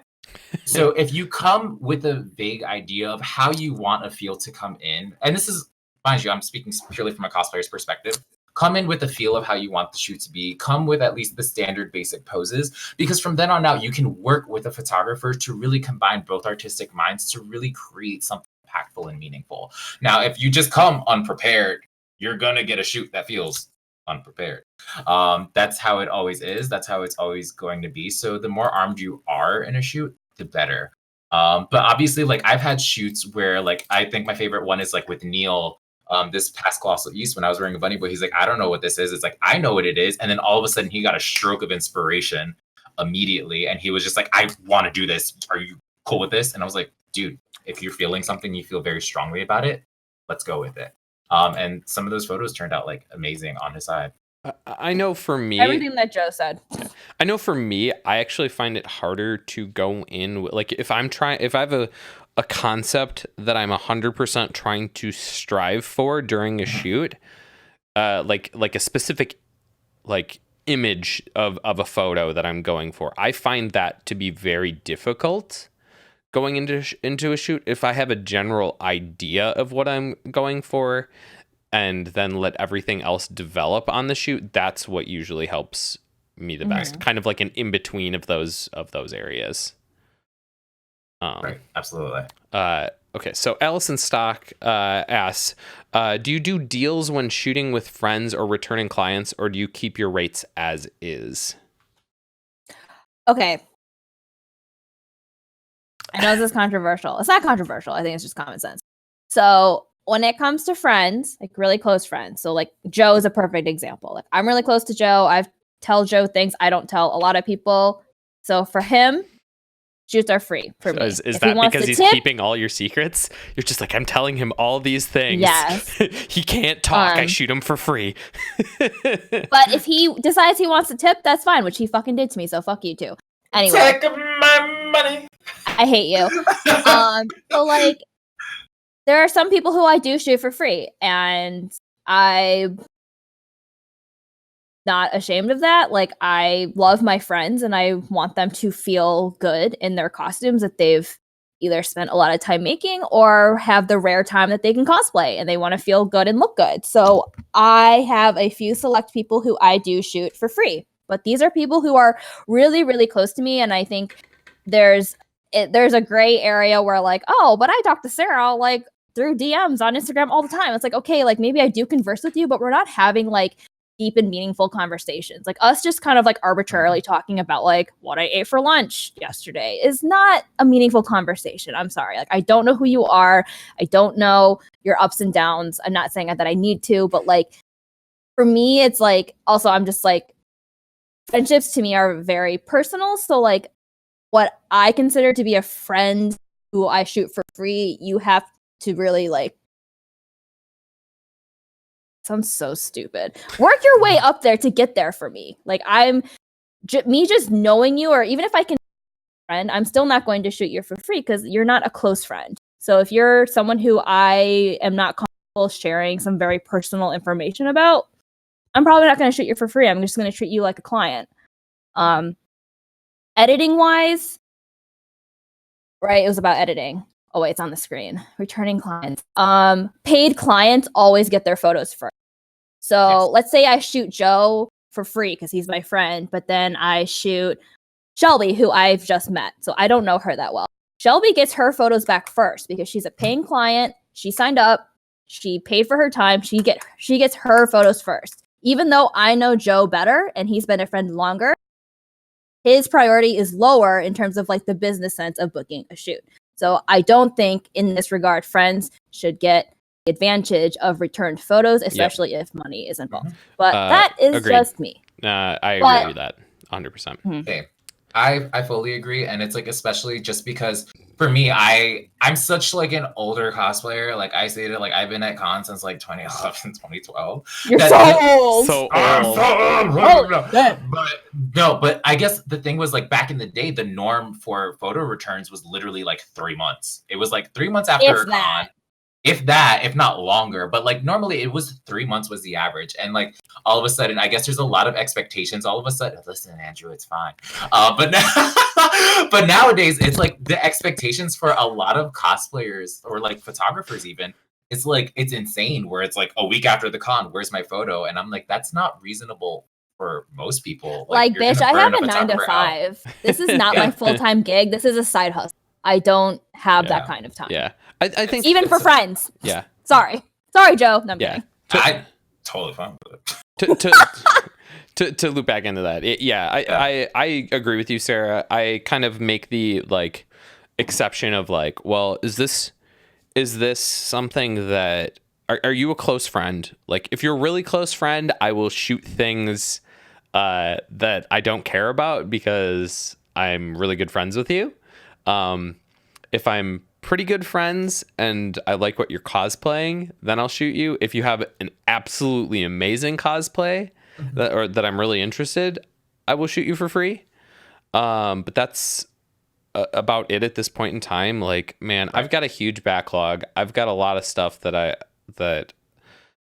I want to shoot, but I just don't have frankly the time to do it, and so it means I have to make that prioritization. And the other thing is with those free shoots for me come with this huge asterisk that means, hey, you're going to be added to my backlog, and my backlog's stupid.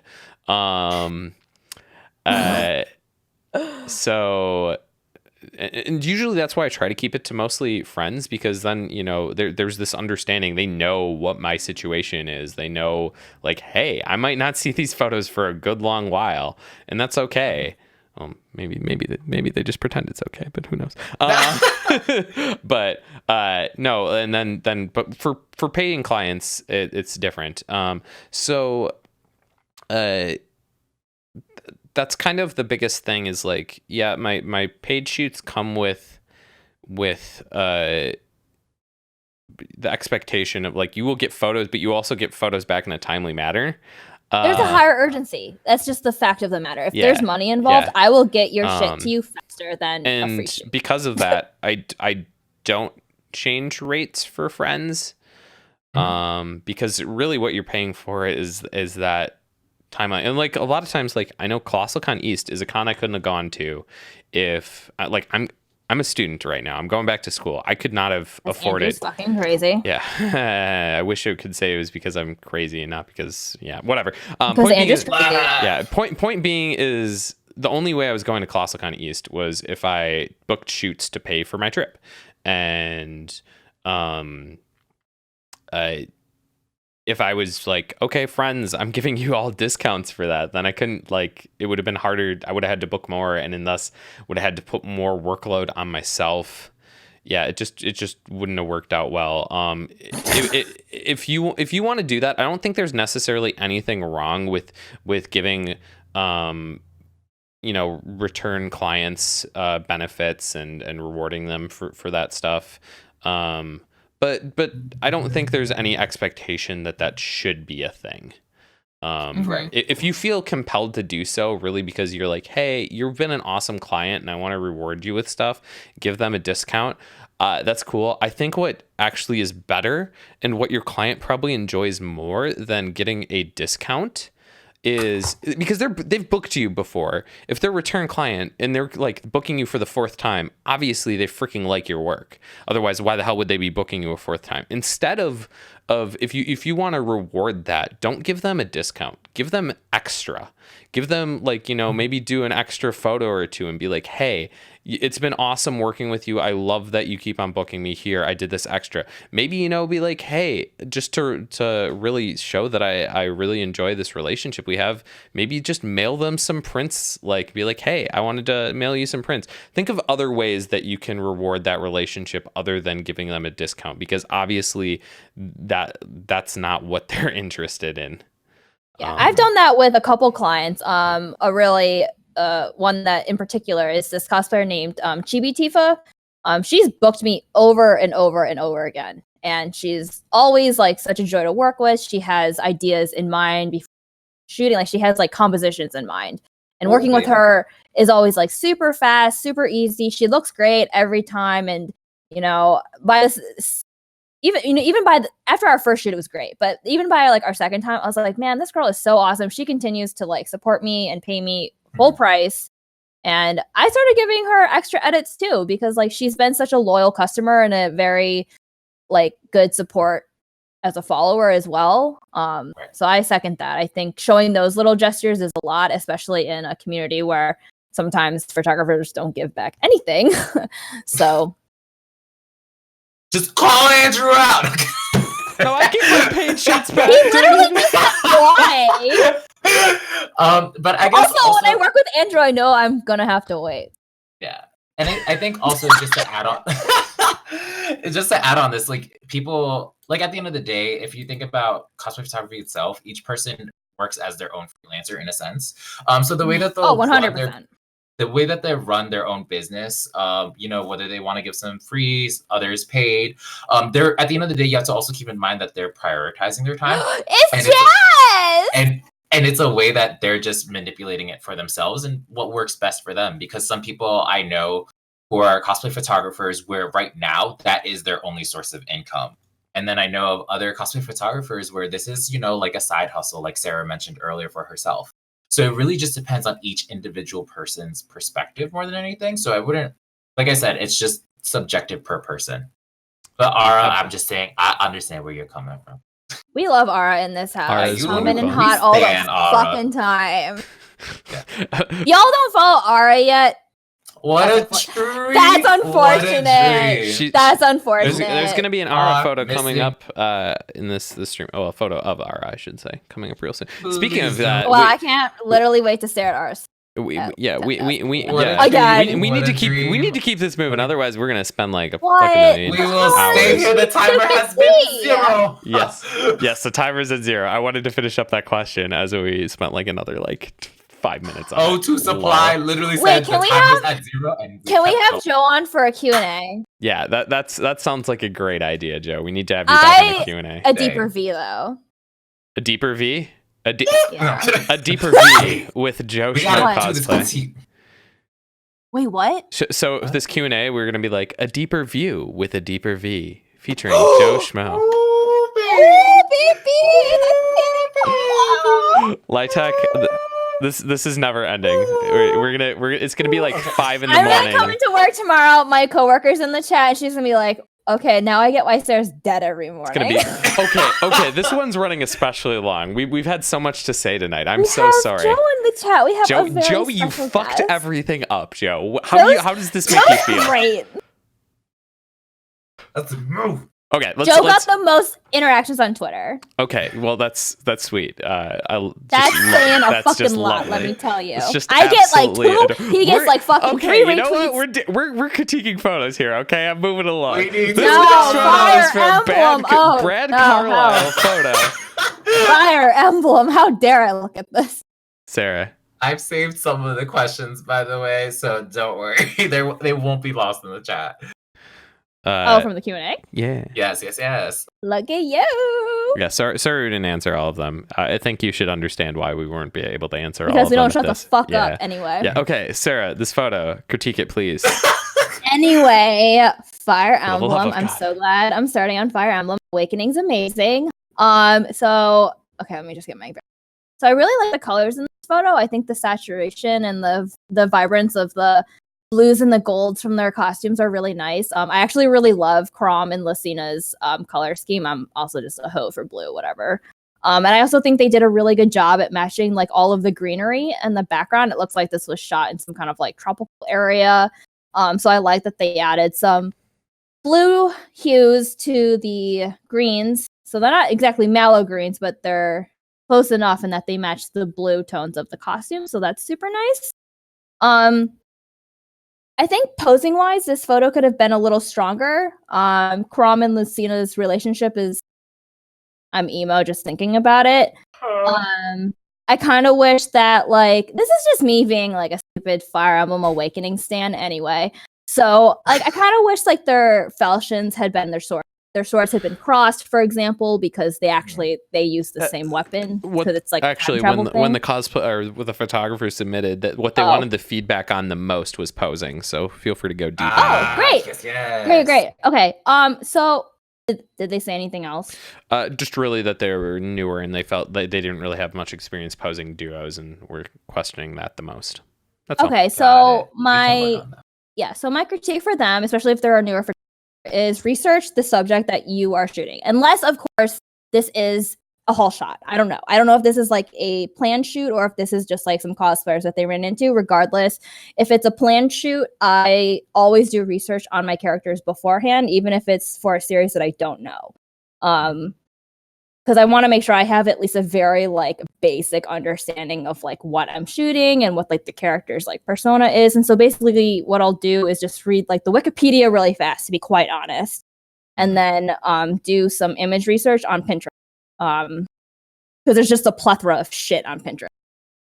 If this is a whole shot and you're weak on posing, I will sometimes ask, if I don't know what it is, if they have any poses in mind. Yes. And sometimes, most of the time they do, sometimes they don't, because again, cosplayers like myself are not good at posing. So the back-to-back idea is not a bad idea. I think back-to-back, especially for a duo, is usually a very safe way to go. But I think in terms of like bringing like Lucina and Chrom like more to life, like I think crossing their blades would have been really cool. Because again, it is the same weapon, because it's like a whole time travel thing. I think Lucina's pose is really good, how she's like holding her mask. I think the other just like a minor thing is like the cosplayers feel a little too relaxed. I think if there was some tension in their arms, especially, and they were standing up a little more like composed, would be nice. I mean, these characters are both royalty, and they've been fighting in a war for years. So I think just kind of like bringing across that stoic air would be nice. Again, you may not know that because again, I don't know what the situation of this shoot is. I don't know, but these are the things that kind of like run through my head when I'm like posing things. But I think overall, if this is a newer photographer, I think it's a nice image. Like it's not bad. Like it's lit pretty well. The colors are nice, and it's not overly saturated or overly contrasty or too bright. I'm done. Yeah, no, I agree. One more posing thing is, because this is like I'm done. No, I'm not. I like how Lucina is looking off frame, but then Chrom is looking into the camera lens. I wish they either were both looking at the camera lens or they were both looking off frame. Right. Or maybe if Chrom was looking at Lucina or vice versa. But I think the fact that Chrom is so engaged with the camera is a little awkward, considering the Lucina is not. Anyway. Yeah. So I just quickly want to tangent off Sarah's point, because the first thing that I immediately noticed off this photo was the Lucina this is not her first time in front of a camera. She has been in front of a camera. And what this immediately read was that the Chrom, it might have been the first few times, because there are certain cubes of like poses that this Lucina has that makes it known that this isn't her first time. She might not have been aware how the camera was shooting, but if you notice that she has a staggered stance, how she's holding her mask, where she's looking, as well as sort of like how she's positioning her shoulders. Like obviously it could have been forced a little bit more for her, but she did what she knew, like without knowing what it looked like from the back of the camera, which I think is number one, astounding. And Because I so- sure as hell still don't know what I'm doing. So but that's why the Crom, in contrast, you know, you see them look directly at the camera, which is a lot of sort of what sort of cosplayers who haven't been super familiar with the camera tend to do first. They'll look immediately at the camera, not know where to look, where not knowing sort of the angles that are being taken place. And it's totally fine. And sometimes it helps to have the photographer sort of guide that. So I was like, Brad, I know you're in the chat. Oh, I was right. Crom hasn't done many shoots. Lucina I shoot with on the reg. Perfect. So immediately got that. it's like we're cosplayers. Wow. So it also just give that direction more than anything, because at the end of the day, they can only tweak their poses so much while you're behind the camera. What Sarah was saying, you know, the back is great, but some a little bit more dimension. So whether it was either crossing sword, another thing that I was thinking about was that since of like Lucina's dad, you could have him on a higher elevation to sort of signify that. But it would have been nice if we were shooting lower. Actually stepped on to those sort of that brick, just to add elevation into it, just to add a little bit more dimension, a little bit more contrast, and just like I mentioned, for a person who's just starting out, it's pretty good.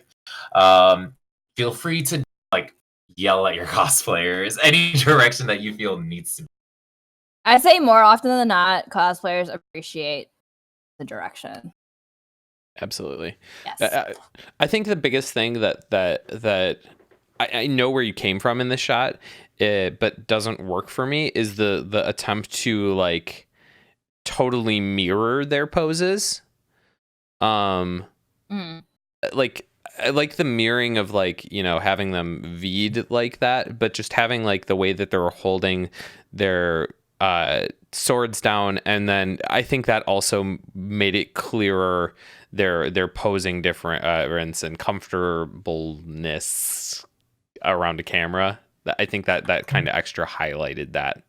But yeah, I really liked your idea of having them on different levels, though, Joe. I think that would be really cool. Yeah, that'd be really nice, especially with the ledge right there. Right. Yes. And it's just like things to think of outside of the box. Like, what can you do outside of a Dutch angle that can really add dimension to the photo? And something as simple as that, where it's like, if you knew of the character's histories, where you knew that it was Crom's dad, you can have him on a higher status, and kind of like have him like sort of like an eagle watching over his daughter. It's like just like slight symbolisms in there, but it adds so much more dimension and meaning to a photo, if you will. Awesome. With that, I think we should move on to the next shot. So this next one is from O2 Supply, which I see is also in chat. So that's I'm awesome. so excited for all this Final Fantasy VII content coming to the surface. Just saying. Let me Hell yeah. let me grab that Flickr link for you guys, and then I will What a goddamn treat. start. Wait, Joe. wait. This one's Joe. Joe. It better be me. Joe. So What a treat. What a goddamn treat. What a dream this photo is. And what I mean by that is the colors. Oh, I think that Are you real? one, It's like Easter. this oh Jesus, it's coming again, baby. But this is the Oh my first God. thing when I first opened this Except photo, you can't revive. and it was like the colors in this pop out so well. And I think it works so good for Aerith's character, just because it's like a lot of It's people know her. so It's just the soft. flower. And it's like, exactly. So the colors aren't like in your face. They're soft. They play to her character. They play to her nature. And I love that so much. What we're going to get a little bit nitpicky on is it's We more love the focused on nitpick. it's more focused on the model more than anything else. Oh, no. Now, The only reason I say that is I know this model is taller than the flowers in the background, but Oh the my God. way that it's shot. No. God's not on Twitter. I'm too horny on Twitter. God That's hates fair. me. Come back, Amish intro. Get this internet in check. Mala just called you an Amish person. Oh my She literally God. said, get your AOL dial-up in check. God damn it. Why? What's wrong with it? I Did don't you reset fucking it? know. Yeah, I think it's Reset my it. I think my modem is dying. It's fucking dead. Yeah. My internet's decent. I have like 300 down. Look, I get that you're in like wherever you are, Wyoming. I'm fucking God damn it. I'm in Wisconsin. It's not like the middle of fucking nowhere. Whatever, starts with a W. That's with Wyoming and Wisconsin. Very different, Sarah. Very different. No. I'm like 2 hours away from Chicago. Oh, we're back. Don't even. We're back. Yeah. We're not. We are back. We are back. Oh, Unless, what a treat. Are we back? Who the fuck knows? Can I say that? Okay. Yes. no, you can't, Sarah. Okay. Well, Is everybody I'm so sorry tuned about in? this, everyone. This is just a bit of shit show, you know? I have You have charter. They're gonna call you I have out. Spectrum. I have Spectrum. I need to figure out what the fuck's wrong. It's either my router or my modem, and I'm not sure which. So, you know, just fucking wonderful.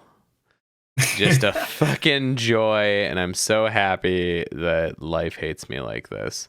Okay. Or it's just Spectrum being just a bunch of fuckers. We know there's assholes being a weeb and holding a photo critique stream. Let's just shut this shit off every now and then. Get a real rounder. Goddamn weebs.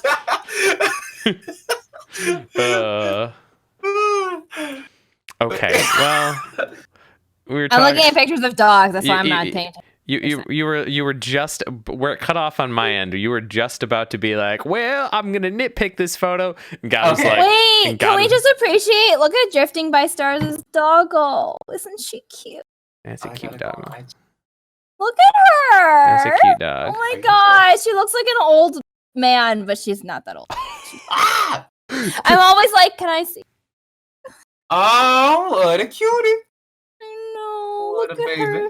That's what I want to be doing right now. Sleeping. Okay, well, let's critique this We'll photo get to so it. that you can actually go to sleep. All right. So, You were just about like I to mentioned nitpick. before, the colors in this photo are gorgeous. Now, the thing that I have to nitpick more than anything else is that the way that this photo is framed, the tulips in this perspective, like I said, I am a seagull, I am baby, an idiot. The tulips, from my first initial impressions, look taller than the Aerith. Now, Yeah. the only way we can really rectify this, and a lot of it really stems from the fact that her posing is so closed. The way that I mean is that her shoulders are drawn in forward, her face is away from the camera, her legs are even in closer to her body. So what it looks like is that she's like pretty much 3 steps away from fetal position, which isn't a bad thing. I do that at night. But the problem that we have in this photo is because she's so withdrawn, she looks so much smaller than It's the lagging entire again, they environment. said. It's lagging. Well, you know what? That's just wonderful. Let me host the stream. Do you have OBS? Yeah, Bowel exactly. syndrome? Yes. It doesn't say it's dropping frames anymore. No.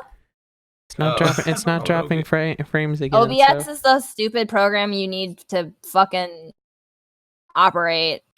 Yeah, Twitch or it's whatever. complicated. It's not a poor thing. It's my brain can't comprehend this thing. It's a very complicated platform. to Can figure out. everybody hear us? Yes, With no. yes, they can hear you. Okay, perfect. So, like I mentioned before, she's very withdrawn. She's very tiny. The way to really rectify this photo, because I think this photo is pretty much set up for success, is had her length, her proportions, and really had her stand upright more than anything. You understand that much more reserved character more than anything else. But something as simple as if she lengthened out her legs a little bit, if she was reaching for the basket of flowers and about to examine them, and really having her face much more open towards the camera. Because fun fact is, the way that anime bangs are meant to be is they're meant to be up and away from the face, and that's what Aerith bangs normally are. So you try to work with that and make sure that that frame of reference is open more than anything else. So if we just had her lengthen out her limbs, she wouldn't look as small compared to the environment, because right now it looks like the environment has the much more stronger presence than the Aerith cosplayer themselves, if that makes sense. I'm not sure. I was like, oh, to Supply, I know you're in chat, but I was like, I hope you understand where that's coming from. I think even pose wise, like, because I feel like the cosplayer in general is just kind of petite. I think this would have actually been a good photo to angle the camera like lower and looking up. So the flower, to create the illusion that she is taller than the flowers, or maybe even shooting down. I just think the straight on angle, you're right, because tulips sometimes just be like that. They're tall. So they just be tall. So as a petite person, I understand. So I know where this was shot. This is definitely an ASEN photo, Anime Central. Oh, is it? These tulips are. You want to, every time I'm just like, oh, I really want to get a good shot, and then you realize there's like no good angle for these. It's so fucking hard to shoot these. Oh, really? I've like almost given up because it's just very hard to work with them. Yeah, it's very difficult. My thought here though is my biggest problem with this shot is just how much brown is actually in this photo. I really like the colors that are in the photo, but then on the top with the trees and then the bottom with the bricks and then the ground, you just get a lot of brown in the shot, which I just don't think is complementing the color palette of the rest of the image. So I don't necessarily know the way that you could fix this from behind the camera, just because it's so hard to shoot here. Literally what I've done to be able to get decent shots here is like stand on trash cans and shit and move trash cans to get like, or climbing trees and shit. But ooh, baby. But what I would do in post is I would really would like to see you play around with the colors a little bit and trying to add some color to that brown.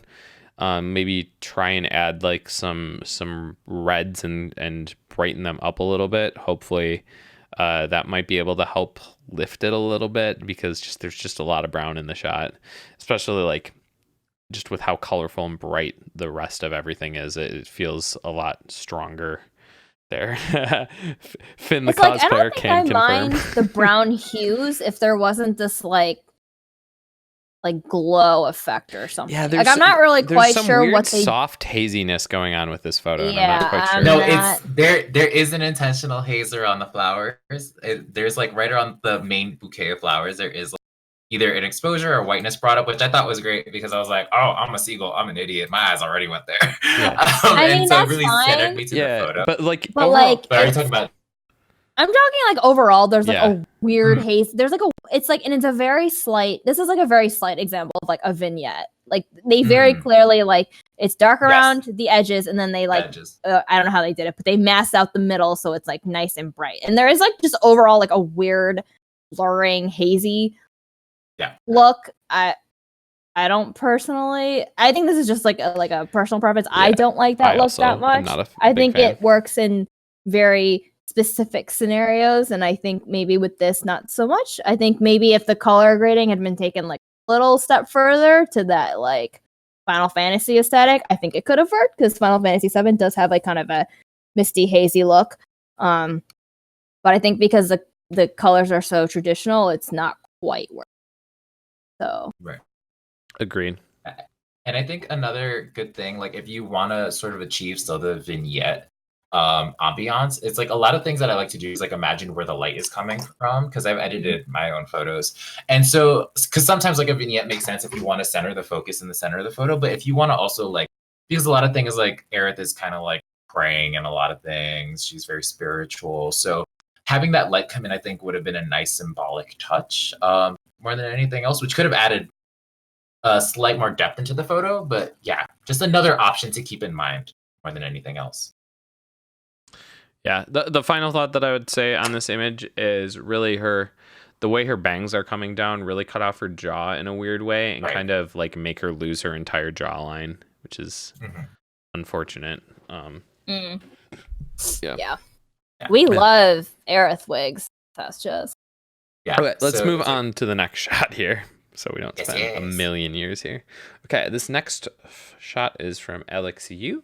Let me grab that Flickr link for all of you. There we go. Right. So I really like the colors in the shot. I would maybe have wanted to play with these a little bit more, but I really like the base colors in the shot. The tans and the blues overall in the photo really make for a nice kind of color palette. I would maybe like to have seen the colors of the sky played with a little bit more, so they matched closer to colors on the cosplayer. But overall, I really like where this shot is going. Bye, Sarah. I also think the lighting is really solid. It's really nice. I do think the idea in the framing has potential, but there's a lot that I would tweak in this shot. Very first thing is that I like the idea of having the fabric pulled out towards the camera, but it's just taking up so much of the frame to do so. It's like almost an entire third of the shot is being taken up by this fabric draping. And I just think that's a bit too much of the frame. I would like to also have had her on the left third of the image instead of the right third of the image.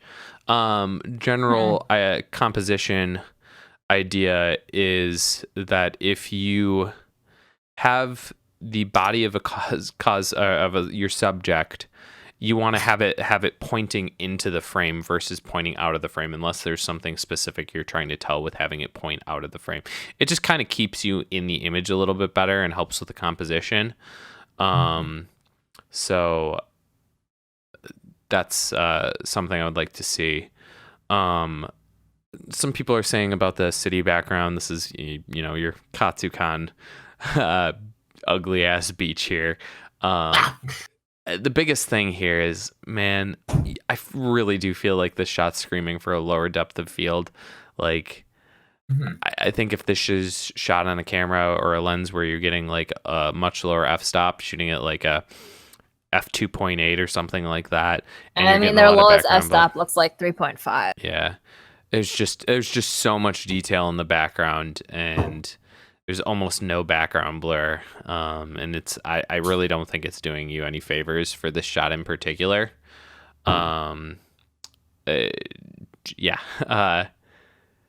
The final thoughts I have here: brighten the eyes. The eyes just feel really dark in this shot. Someone asked where the seeing more of what the subject is looking at. The subject's actually looking right at the camera. Right at the camera. It's kind of hard to tell because the eyes are so dark that you kind of can't really see them very well, especially in a smaller view. So brightening those up would definitely make that easier to read. And I would also love it to have her, like, this is something I'm always telling cosplayers, is roll your shoulders back. Her shoulders are very forward, and it kind of gives her a bit more tension in that area. Just have her roll her shoulders back, and that's going to do a lot to help this pose. So I kind of want to bring up the eyes again, only because this is like a personal pet peeve of mine. Go for it. So I'm all about enlarging the eyeball, because as someone with a monolid, my eyeballs are very small. So I appreciate it when photographers do it. But in this case, the liquefy on this eyeball, on both of them actually, is not natural at all. I zoomed in. I noticed it immediately. And I think this is just me. It's probably not just. God. Okay. Yeah. Yes. I don't think it's just me personally. I think if this is a peeve of yours, this is something you notice, because bugs me. Like, this is one of my biggest peeves, is like when you're doing, it's like a really obvious, like really poorly done liquefy on the body per se. So when I see a very poorly liquefied eyeball, I see it almost immediately. Even though these eyes are relatively dark, and we said we need to they need to be brought out more. One of the first things I did see is that the shape of the eyeball is not natural at all. And I've brought this up in my Instagram stories before, and I've even done an example on my own eyeball because I enlarge my eyeballs. Like I have no shame in that. I don't care. My eyeballs are small. I want them to look more moe and bigger in photos, so I liquefy them. I don't give a anyway. Yeah. When you're doing it, like the eyeball is not oval shaped. Like your iris is not like not a teardrop, like a I don't know what to call it. What is it called? Oblong. Yeah, like this. Like that's just not how it is. So, and sometimes like even selfie filters will do this too, where like even if you do like the eyeball enlargement things for selfies, it'll still like distort your eyeball, and I'll literally go in Photoshop and fix it because it bugs me that much. This is a case where like the shape of the eyeball is just not natural. So like when you're enlarging an eye, which is fine because I do it all the time, just make sure that it like biologically makes sense. Like the eyeball just doesn't do that. Like our eyeballs are not oblong. They are spherical and they're round. And our irises should be round and our contacts or like the color should be round. So that's a really nitpicky thing, but it really bugs me for some reason. Like that's like the epitome of a pet peeve, like a really small pet peeve that I just like I can't stand. I see it so often in selfies where I'm just like the goal is to create the illusion that you have bigger eyes, that you have a smaller waist, etc. But you can't create that illusion if you're creating something that is just naturally not possible. So, please, if you're gonna liquefy your eyeballs, please like look at a real eyeball. I beg you. I beg you. I can't stand it. I can't stand people who liquefy their eyeballs so poorly. Right. Sorry. It really bugs me. It really bugs me. Because like understandable. What's that really cheesy saying of like in a photo, like the eyes are windows are the windows to the soul. Windows to your soul or whatever. And that's true. Or whatever. It's true though. It's true. So if your eyeballs are gonna be fucking oblong shaped, like no, eyes are very heavily the focus. Don't make them look weird. Yeah. I'm on my second glass of wine. This PSA brought to you by Sarah. It really pisses me off. It's been pissing me off for years, and it's just like by now, I would like to think that people look at it's like when you draw an eyeball. I would not just draw an eyeball from memory. I would fucking look at a reference. Okay. Mellow. Eyes are the nipples of the face. I'm done. Okay. And then I think wait before we move on. I think like for me, taking this from a cosplayer perspective, just making sure that at the end of the day, context is really important, especially in photos like these. So for those who don't know, this is actually the goddess from Harvest Moon. And so like a lot of people that are saying in the chat, like I wish the city, background wasn't there. It's actually for the full fantasy portion of it, it's a relevant comment just because it's like normally in Harvest Moon, it's very farm based, it's rural society. There's not really farms. So I actually would have loved if the backdrop for this was more geared towards the ocean, playing a lot with her blues and letting just the fabric naturally drape more than anything else. And playing with like a toss here and there because I think also like Light Tech mentioned in the chat, her wig, it looks like there's a lot of work because that's actually just a ring of hair that's covered in jumbo braids. So if that was also just like a highlight or we could see it much more, then it looks like kind of just like two pigtails kind of floating. That would have been a nice touch and something maybe the cosplayer would have appreciated. But I think this is probably a slight example of something if it was like discussed more in depth of a little bit more context of what they're shooting, it would have had a greater end result and a lot more impact. But overall, like it's still a good work in progress. As I think it's funny that all of us knew it was like, oh, it's Katsukan, it's that beach. From the get-go.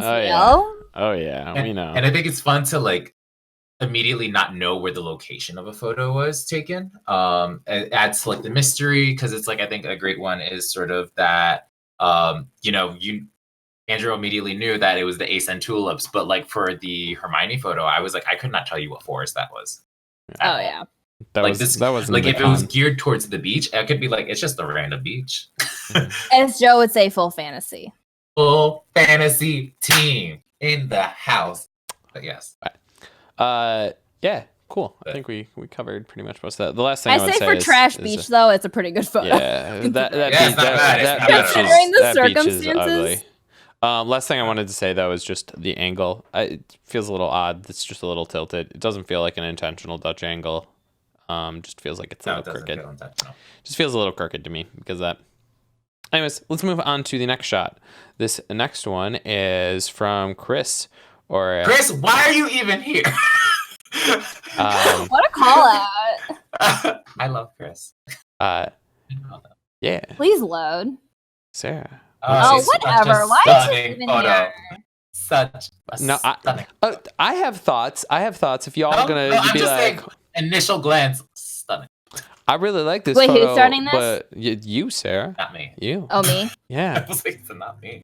So I think it's really funny because I know I literally saw this, and so I just think it's so funny to like see it, but know the context of it. Okay. So first of all, Okay. well, it's just like I really like it, so I'm just trying to think of things that I need to say, or if I even need to say. So I think overall, I really like the portrait of Ara as Sothis from Fire Emblem Three Houses, which you should play anyway. So funnily enough, this was taken in front of a potted plant, believe it or not. So I think that's what's really cool. Like you would think this is just like another flower wall, but like literally it's like a potted plant, and like Ara had to like squat and make sure like the flowers were in the background. So I think it's a really nice use of the very limiting background options. Because this is literally out on a patio at Colossal East, and literally no. Yeah, it's a good reminder that you can make part a shitty of background shooting work. at cons is making anything work, and this is making an boring location look awesome. Not that Colossal East is a bad location, but this specific area is not exactly exciting. It's not great. So I have a couple nitpicks. One of them is it feels, I don't know if it's the pose or if it's how it was taken, but it feels a little crooked. I wish Ara was a little straighter.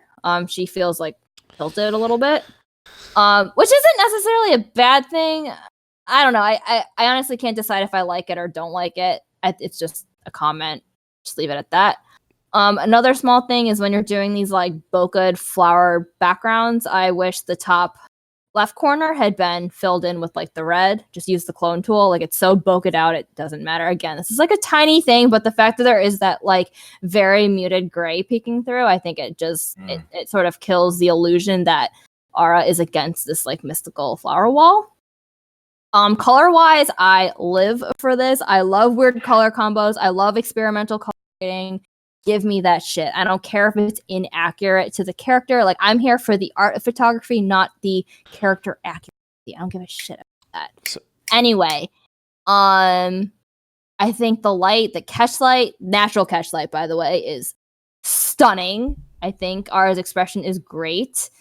Another small thing is I just noticed is I wish her ear had been blended in with the fake one. Again, that's just like a nitpicky thing, but if you're wearing like elf ears, please just blend them in with like your natural one. That's just something to think about.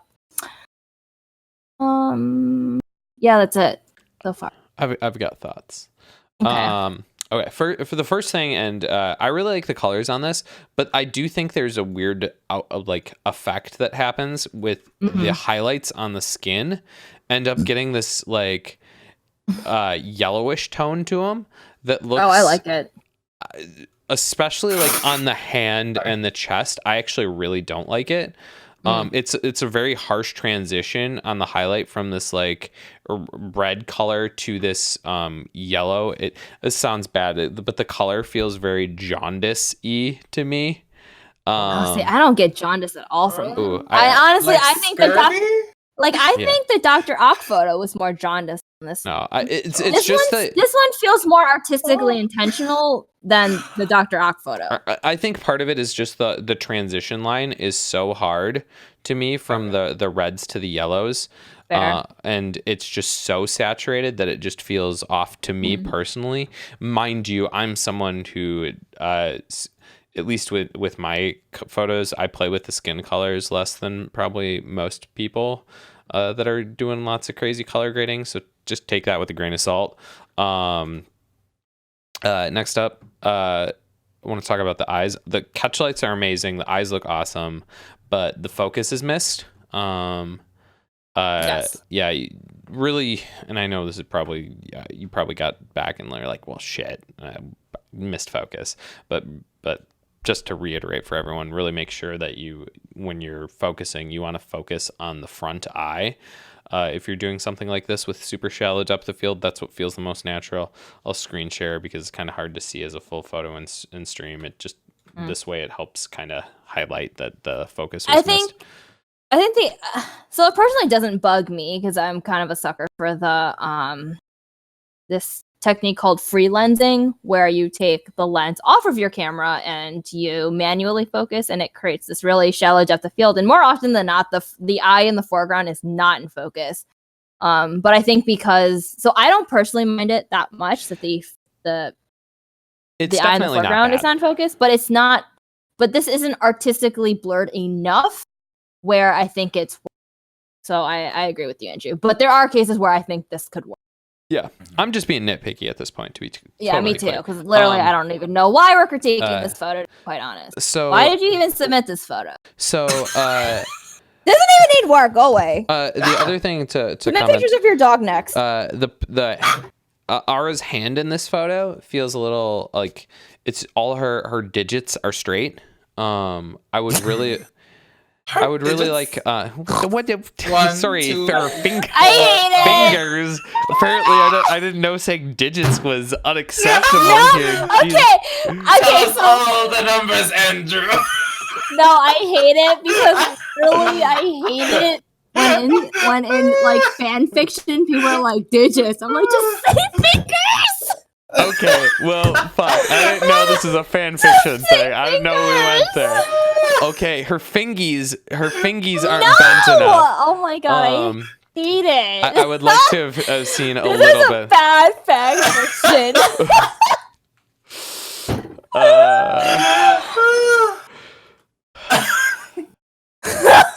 Joe, you know what I'm talking about. Shit. You know what I'm talking about. I don't know what you're talking about, and I think life's better that way. I'm so scarred. Oh, shit on a stick. I really like the framing. I think maybe it could have been just like the teeniest bit wider. Probably Agreed. Hard because the planter. I get it. And then no, because you can just clone the flowers. It's fine. Well, you know Chris what? can do it. Yeah, do extra work. Yeah. Lastly, I would have loved to see her other arm somewhat in the photo. It just having disappeared when you see the one hand. I would have liked to see the other hand in some capacity in the shot. Yeah. Yeah, I think her other arm is lost in like. Yeah. So I mean, like, I agree with everything sort of Sarah and Andrew said. I was like, I'm a big slut for color grading, and I love red and green complements. And so I was like, that little red touch to complement, like, so this is green hair. I was like, oh my God, nut. And then outside of that, like I mentioned, we're team full fantasy in this house. Just the blending of the ears would have helped a lot. It's such a small thing, but it does huge things. It's such, because I think that was like the first thing that I noticed immediately in this photo. Like Sarah and Andrew both mentioned, trying to just kill out that gray space, just clone stamping some flowers in, I think would have helped a lot more. Fanning for the hands, I think could have helped, but I'm trying to like imagine like how it would technically work. Whether I was like, oh, put it a little bit lower. I was like, no, you don't want her cupping her breast. That's kind of weird. But like, I like thought about it and I was like, no, it's not gonna happen. But yeah, so I mean, I'm okay with the other arm being cut off if another pose couldn't have worked out technically. But overall, like Chris, you kill it every time. Like it is hard because the space was very low. So. That's what I figured. Yeah, that potted plant's not very voluminous. Stop. Did you read Ari's comment? No, that's some fast. Oh god. we're losing it here, guys. Oh, Jesus my Christ. God. The color Joe on and this is I- fucking tight. Joe and I have been drinking alcohol, so Okay. we're I've particularly been happy. lost it. Okay, let's move on to the next shot before What? we just You brought totally me onto digress. this stream. You get what you deserve. I know. Guess what? You're coming back, bitch. Surprise. Okay, so Next this next week, shot is Q&A. from Sarah. ICT only. This next shot is from Sarah Irene Snaps. And Joe, do you want to start us off on this wound? Yes. So I was like, I looked at this photo and I was literally like, what am I looking at? Not What in a is bad this way.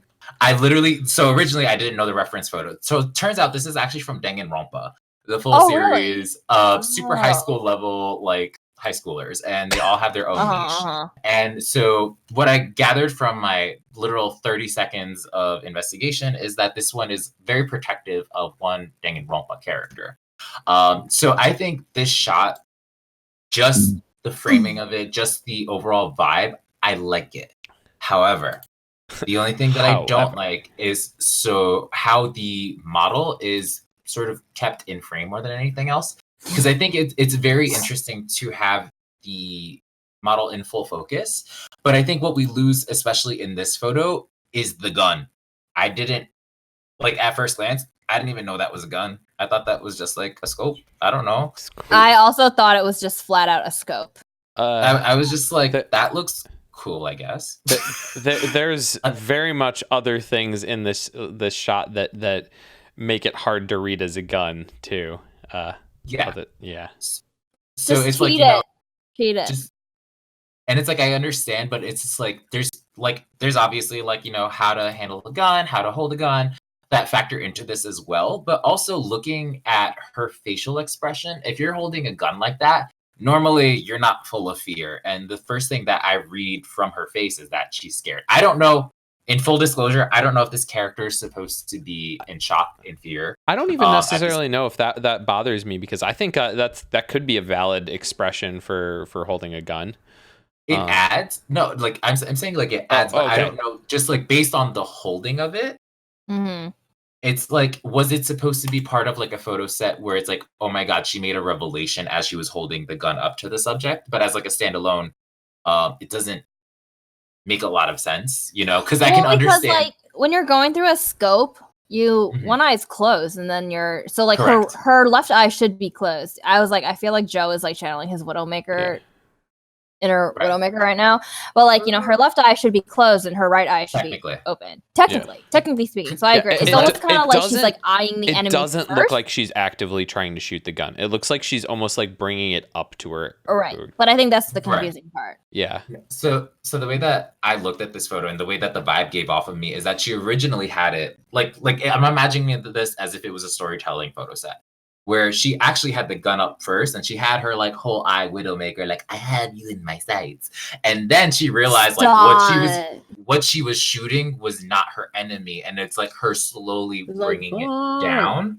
Mm-hmm. But Yeah. I just wish that the body was positioned a little bit more so that we knew that that was a gun, because it doesn't read as a gun. No, totally. I've brought this up on other streams where it's like, see here, it's like foreshortening. So like, you can't see my arm, you can only see my hand. So like, this is when I tell people swords and guns and on any other kind of stupid prop is like, cheat it out this way. Like, naturally, that's not what you would do. You're not going to shoot an enemy like 30 degrees to your right. No. But like, this is what looks good in photos, and that's what matters, because the end result is a 2D photo on the internet. That means making it fake in real life. Go for it. I totally agree with you about both of you, especially Joe. Like, I think this could be, if you were trying to go where she is, like, was aiming and then is like pulling the gun down to like stop, like, oh no, I shouldn't be doing this. Like, that's an interesting thing, but that's not, we don't have enough information based on this shot to know that. So like, in my mind, what I read here is just someone who was holding a gun wrong. Right. We actually have a lot more context. Shout out to Jenny Chu in the chat. It was supposed to be more of a crazy expression. Haha. So that's I mean, I definitely get a little psycho at that. I get a little bit more psycho, but I think because it's like, I've been there where I've made a face and I thought it was crazy, and then how it read on camera was constipated. was constipated something entirely That different. is And I fucking think real. And I think this alludes to the point that we mentioned earlier, where communication is always key. Like, when I do like crazy shots like this, I literally let the person take the photo, just being like, "Hey, I'm gonna attempt something that's outside of the norm. It's outside of like your usual like bitch face, very stoic faces, looking off into the distance. I'm gonna try to be more expressive. You need to let me know if it looks insane or if we got it." I think a good example of that photo is like when I shot with Sarah for Dobby, because I wanted to take risks, because he's normally very calm, but then like he will go crazy at like random points. And so there's like one photo that I like love, where like I opened my eyes, it was the perfect angle, but it was that photo. It wasn't done in one shot, and it wasn't done on a one-sided like I'm gonna do this and I hope it works. It was like a few shots until me and Sarah perfected having that crazy aesthetic that I wanted and making sure that it was nailed. Yeah, this is not going to be nailed on the first try at all. Like we as humans are not. It's not natural for us to be psycho. And I literally was like, Joe, just pretend you're psychotic. It's sometimes what I'll say to my models, and I'm like, I know this sounds crazy, but like sometimes you gotta do method acting for the good photo. Yeah. And it's gonna be a little weird, but that's fine. And like Sarah mentioned earlier, like technically, like what you feel looks good isn't always going to translate what looks good on camera. And so really having that perspective from behind the camera and what you feel like you're doing is right, and trying to marry in the middle is always going to be the best outcome. And I think obviously like you put in a good effort. I think the photo is compositionally beautiful, and it has a cinematic feel to it. Yeah, it's great. This is just us nitpicking it at this point. Yes. Yeah. I want to loop back to the photo as a whole. I love the color grading in the shot. I love the desaturated colors. I love how the red of the ribbon, just because everything else is desaturated, the red of the ribbon just pops off. I really enjoy that. The lighting's really great. Her catch light in her eye is awesome. I do feel like the frame's maybe a little bit unbalanced with how bright the upper right corner is. But in terms of like purely compositionally, that's probably my biggest problem. The focus was missed a little bit, because like the focus didn't fall totally onto the eye. Yeah, it's more on the ribbon. Yeah, but from a web viewing perspective, like on Instagram, no one's that, so right. But I'm not telling you to be lazy, but yeah, like truly interesting idea. Maybe a little bit missed on the execution, or really something that could use multiple shots telling a story to really have this photo work. Okay, you guys ready to move on to the last one? Yeah, absolutely. Okay, let's move on to the final photo of the critique. This one is from Petrovia. Hope I pronounced that right. And let me get that Flickr link for you guys. So I really like the color palette of this image. The purples with these like yellow greens is pretty unusual, but I think it's working pretty well here. I would maybe have liked to had it played with and pushed a little bit further, but I really like where it's going. I love the colors. Yeah, the lighting is also really lovely. I love how the fabric is being lit and just how much texture is there. I'm a sucker for texture, and it's just a really good texture in that fabric, and the lighting works with it perfectly. Where I feel like this shot could use or where I want this shot to be going, I should say, is I want her to be having eye contact with the camera so badly.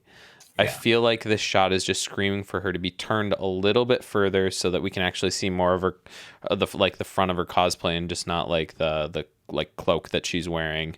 So I disagree. So I feel like, because it's Esmeralda, I kind of like that she's looking off, and it's like kind of like that longing feeling. But I do agree that her upper body torso should be turned a little more towards camera. Yeah. But I just like the dreaming aspect of her character. Also, Petrovia is a cosplayer, mostly, I think, because I shot them once, but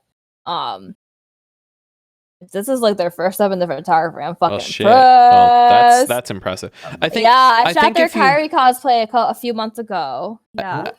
I think if you want to have that dreaming look and have them looking off, I think having the gaze go upwards more is really going to help. No, I agree with that. Because it looks like the way that they're looking right now, I do still stand with my original thought of I really would like them to be turning and make eye contact with the camera. I think their eyes are really piercing, and I think that would look awesome. But if you're going for that dreamy feeling, I think having them look off a little bit more and having them look up would benefit that. The other comments I have with this is, well, it's a slight missed focus. The focus really fell on the cloak there with all the texture, and the eyes are starting to fall on focus. It's fine at like Instagram resolutions, but viewing it full screen kind of falls apart a little bit. Zooming in, so chat, you can see it a little bit better. And then lastly, this shot is just screaming to me for a 16:9 framing. Yes. There's so much headroom in this shot that doesn't need to be, and with a 16:9, you can have her eyes lining up on the upper third of the image, and it just works so well for the framing. I kind of just did it real quick in Photoshop so you can see what that's looking like. It's a 16:9 frame, and when I show that crop, that third goes right across the eyes, and that just works so well in my opinion. Super easy edit, so I'd love to see you do that. Yeah. I guess like for me, I always imagine like Esmeralda as like the defiant Disney princess, even though she's not really fully Disney. But anyways, so I mean, I would have whatever. She's Esmeralda. She's the town hooker. She's basically Queen to me. Whatever, I don't care. Yeah. And so I wish I had that more read as the character itself. I mean, literally at the end of the day, Team Full Fantasy. That's what I kind of go for.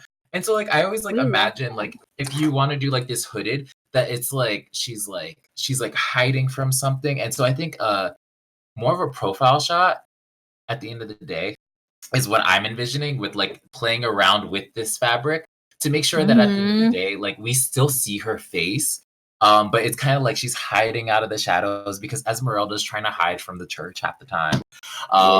And like she's just being secretive, but she knows what she's doing, and she's a boss ass bitch, and she knows what she's about. So I wish that bitch. And I wish that sort of translated a little bit more than anything else, instead of kind of like this airy kind of photo. But she does have that side of her, you know. She's a complex character at the end of the day. But I think the other thing, just in this regard, is that like we kind of have like surprise hand. I think that's my favorite term. Surprise hand. You don't know where it comes from. It's there, but it's a treat. But I think I don't know if it would help if it was more of a portrait-based photo. But I think 16:9, if this was just strictly more of just like a headshot, just geared towards focusing from either like the shoulders up, would have worked well. No, I think a headshot would have been super powerful, especially with the shawl. Yeah. With the shawl, especially like draped in a certain way. Yeah. I think like, okay, so like I think that also brings up like portraits are not weak. Like if you can capture a really strong portrait, like those are some of my favorite photographs actually are portraits. I think not she necessarily would work well ones. for a great portrait. She seems like she has, her eyes feel really piercing to me. That's why I wanted the eye contact with the camera, because I think it would have worked so well for her. But I think a portrait would work really well for this. Like, this is gonna sound insane, and I know it's gonna sound insane. But you know those those commercials where there's like, oh, for like $3 a day you could feed a child. And the thing that works about those, like, hear me out, is because they tend to have such piercing eyes. And that's what an example of why some portraits can feel so impactful. A lot of times the way that they shoot it is they have, you know, a lot of shawls to emphasize shadows, but their eyes are so piercing that they're looking into the camera. And I think that's a great example of sort of how portraits can still be impactful even though they feel Agreed. kind of like low effort. And so I think playing with this shawl's shadows more than anything else, playing with like the green eyes, would have been like a jarring portrait that would have really translated well to Esmeralda. I think to kind of like continue off of your comment about portraits feeling low effort, because I feel that too. Even though portraits are personally like my favorite thing to shoot and to edit, even though they feel like low effort, it takes a lot of work to produce a portrait that has emotion in it. Yes. Like it, I don't know. I honestly can't put it into very well, but I think, like I said earlier, like people really underestimate the power behind portraiture. So I think like just because it, especially in cosplay photography, because people are so focused on the entirety of the outfit, I think portraiture in particular is like overlooked. But I think if we really want to bring a certain character to life, I think portraiture is one of the best ways to do it. So I think like just because it's perceived as boring and easy, like that's bullshit. Portraiture, in my opinion, is super hard to do and to do well. It takes a lot more thought, and the lighting needs to be perfect. The mood needs to be perfect. Really don't know where I was going with that, but you know whatever. We got it about cornered. Yeah. Cool. Awesome. Well, I think unless you guys have any final thoughts on that, let's wrap. I think it's beautiful. Yeah, I don't know awesome if Petrovia is like doing photography now, but damn. Yeah, if this is like one of your first attempt. Yeah, with a model that's not yourself. Yeah, I know they're a cosplayer, but like I didn't know they did photography, so I'm a little shocked. Yeah, they did say this is one of their first shoots, and I'm just like, whatever. Okay, get out of here. Get out of here. Get out of here with that shit. God, I was such trash when I first started. Oh God, if we showed our early photos, we should do sometime. Like y'all, if you want to see my first photo, shot this atrocious piece of shit. Mine are terrible. Mine are terrible. So fucking awful. I was like, man, I'm gonna slap all these shitty pre-made filters on top. You know all those Dutch angles I was talking shit about. Yeah. It's like initial D with the camera. Shut up. You know why I can you know why I talk shit about those Dutch angles, because I have done them and I know the thought you're not process. A photographer till you've experienced the Dutch angle. We've all done it. We've all been there. The only reason we're critiquing it is because we know it's usually not good. So, and we've learned from our own shitty mistakes. It's just lovely. It just be like that sometimes. Awesome. Fine. Well, let's wrap up this critique. No, it's been Joe, goodbye. Well, Jesus, it's over now that fast. Oh, God. Oh shit, you're right.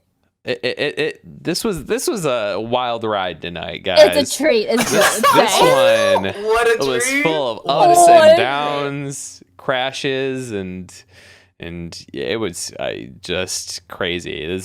I don't know how long this episode actually runs, but like too long. My live counter on OBS is marking us right now at 3.5 hours, which is that's accurate. It's fucking 11 o'clock. That's not okay. I'm so sorry. We just God, it was bad. It was a bad. I bad let you one know for my time. performance reviews. I blame all of you for being tired at work. Just kidding. Yeah. Yeah. Okay. Well, Joe, it was lovely having you on. Despite our crashes and whatnot, it was lovely having We'd you love here. Joe. Where can people find you and keep up with your work when you're not abandoning social media? Oh, what a treat. I am the king of not being consistent on social media. If you want to follow me, I am Joeshmoe Cosplay on Facebook. And then on Instagram, I am at Joe Salem. It is sadly my real name. And Twitter, that is only really for friends, so you won't find me unless Sarah calls me out. And then, like I mentioned earlier, if you guys want to see a person or, like friends who are watching this, I'll be at Anime USA doing the host club from 6 p.m. to midnight. You bet your ass I'm going to be there. I'm going to be there too. As well as over at Anime New York City, I'm hosting a panel Saturday night from 8 p.m. to 9 p.m. That'll be on the schedule. It's just called Finding Yourself, How Cosplay Forms Identity. Someone should record that shit. So yeah, so feel free to come on out. I'm a treat. I'm very funny. Yeah, that's it. Joe's a treat. That's real fake life. news.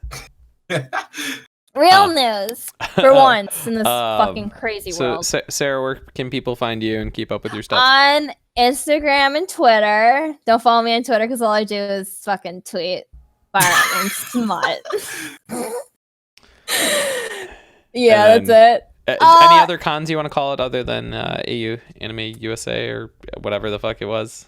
Yeah, so AUSA is my next con with Joeshmoe. I'm going to be dressed as Leo Fotia from Promare. I'm going to be manspreading in the host club. And then, hell yeah. And then after that, it's really not till MagFest is my next big con, which I'm not booking for. And I'm definitely probably not booking for Katsucon. Maybe. And if I do, it's only for Thursday and Sunday. So again, as I said last time, please stop asking me if I'm booking for Friday or Saturday because they are not open ever. No. Unless you want some like really supremely shitty photos for a high price. Thank you. Well, anyway. Oh, also everyone should join us in Dancers Joe. Just saying. So you can find me Vontography on Facebook, Vontog on Instagram. Obviously, you know where the fuck to find me on Twitch because otherwise you wouldn't be here. But just in case, it's Vontography on oh my god, really? Twitch. Yeah, shocker. My next con is gonna be MagFest. I'm probably gonna post bookings for that. I'm so excited. Yeah, sometimes in the next month, probably I'll start posting bookings for that. Photograph my dancer outfit. So I forgot to do this last time on the critique because I'm bad, but we're trying to get back to like actually doing this at a somewhat consistent schedule. So in 2 weeks, that's November 5th, we will be streaming again with critique. That's November 5th. And we will be doing this with Emily Ray, which super excited to have her on. Emily Ray of Cosplay Realm magazine. Which, if you don't know what that is, you've been living under a fucking rock, let me tell you. She should be super interesting to have on, and I'm really excited to hear her insight. But if y'all want a Q&A with Joeshmoe over here, deeper V-neck. Titty out. Let us know if you want a cosplay Q&A. Okay, but we're not wearing cosplay. No, absolutely not. I only do it at cons. Don't you catch me in cosplay. I'm not a TikToker. Wanting to call again our push for getting these emotes. So we hit our sub goal tonight, which is super exciting. Thank you so much to everyone who subbed. But a special thanks to Barcelona for those 5 gift subs. Seriously, and pushing us you guys over will the not top. Be disappointed with these emotes because when I tell you this artist is great, they're fun. These emotes are great. We're taking donations towards this goal. We're $30 of 120, so we still got a ways to go. So any donation is greatly appreciated to help us make it there. Although if you haven't subbed yet, subs also do help. We hit our sub goal, but that doesn't mean they don't help. So especially if you have Amazon Prime, that means you have Twitch Prime, which means you have 1 free sub per month to give to whatever streamer you'd like. And we'd love it if you would consider giving it here. Once again, none of this is... you don't have to do this at all. We're not expecting anything. We appreciate that you guys come and view. And if you don't have the financial means to do any of this stuff right now, I totally understand. Trust me, I get it. Right now, I'm in a situation where I feel your pain. What I do ask, though, is if you don't have that means, that you would consider just sharing this stream around, letting your friends know about it, letting other, like a photographer that you think would enjoy this or would appreciate the feedback, or you could just go find Joe and find where he lives and steal his money that he's holding up. That could also work. Way to flex, man. They're all dollar bills. That looks like a 10 in there. I'm living in the DMV area. Of pizza with them. Bitch, I'm in DMV. Any kind of money is great. Yeah. So, but point being is seriously though, like we need your help to grow. You guys all freaking know that social media reach these days is shit. It's fucking buttholes. And trying to grow this show is very difficult because these kind of posts about this stuff it's not a hot cosplayer, so like it's not gonna blow up. You know how that shit is. The algorithm is against us. Yes. So showing their titties I'm except gonna me say on the something 1 week I'm on. spicy. I'm gonna say something spicy, in that Ooh. can we please like start sharing each other? I know I've been kind of lazy about it, so I'm like I wanted to talk, but like don't just share someone because someone brings it up to you. Like that's bullshit and is not sincere. Let me tell you. Like if you think people are interested in this and want to learn more about photography, like if your friend, Joeshmoe is like, I want to learn more about cosplay photography, like, oh, you should watch Andrew and Sarah just like fucking talk shit for 3 hours. Great, you should share it. Yeah, and yeah, I do want to reiterate, there is no entry level point to this. All photography levels are welcome, whether you're brand new to this or you've been shooting for 10 years. Like, I think everyone can get help from this. Like a critique, we're going to adjust our critique to what your level is. So just understand that and know that our goal here is to try and help you, not to necessarily praise or shit on anyone. We want to help. That's what we're trying to do. So if you think anyone can enjoy this and get use from it, be appreciated. But once again, donations are also very much appreciated. I think that's about everything for tonight. Thank you guys so much for watching and sticking around. This one was a long one, and we had our rough patches. Well, that's what happens when we have a celebrity as a guest. I am not a celebrity. I literally dodge social media at all avenues. You know what? You're a human and have priorities in life. Well, point being is thank you guys for sticking through, especially the ones that were in chat critiquing along with us. You guys are the MVPs. Hell yeah. Thank you so much for doing that. Thank you guys. Thank you again, Joe, for being here with us and making this critique just a blast. Thank you, Sarah, for always being here along with me and helping me out with this stuff. I'm old and tired. Yeah, so it's about bedtime. It's about bedtime. I don't think y'all understand. I know y'all think I'm 20. I'm not. y'all think she's just being spicy, but she's actually just tired. I'm just tired and old, and I have a lot of bullshit. So if I'm saying something spicy, it's not spicy. It's just spicy to you because you're fucking 24. So. Okay, and with that, I think it's time to call it a night, guys. Thank you all for joining us. We'll be back here on November 5th. I'm gonna try and start streaming every other Tuesday. That we're like a solo that we aren't doing group streams, so that pretty much every Tuesday that there'll be something up on this channel. So that you can, if it's a Tuesday evening, you can expect this channel to be live. That's what I'm going to try and do. So next Tuesday, I'm probably going to be doing a photo editing stream. So if you're interested in that, go check that out. You can badger Andrew to get you back your photos. Yeah, but November 5th is going to be our next full-on Q&A stream. So look out for that. Jesus Christ, it's just nonsense at this point. It's time to kill this thing. We're never gonna. Thank you all again for watching. And as always, think about what you put out into the world. Make it a better place. Bye. Bye. Goodbye.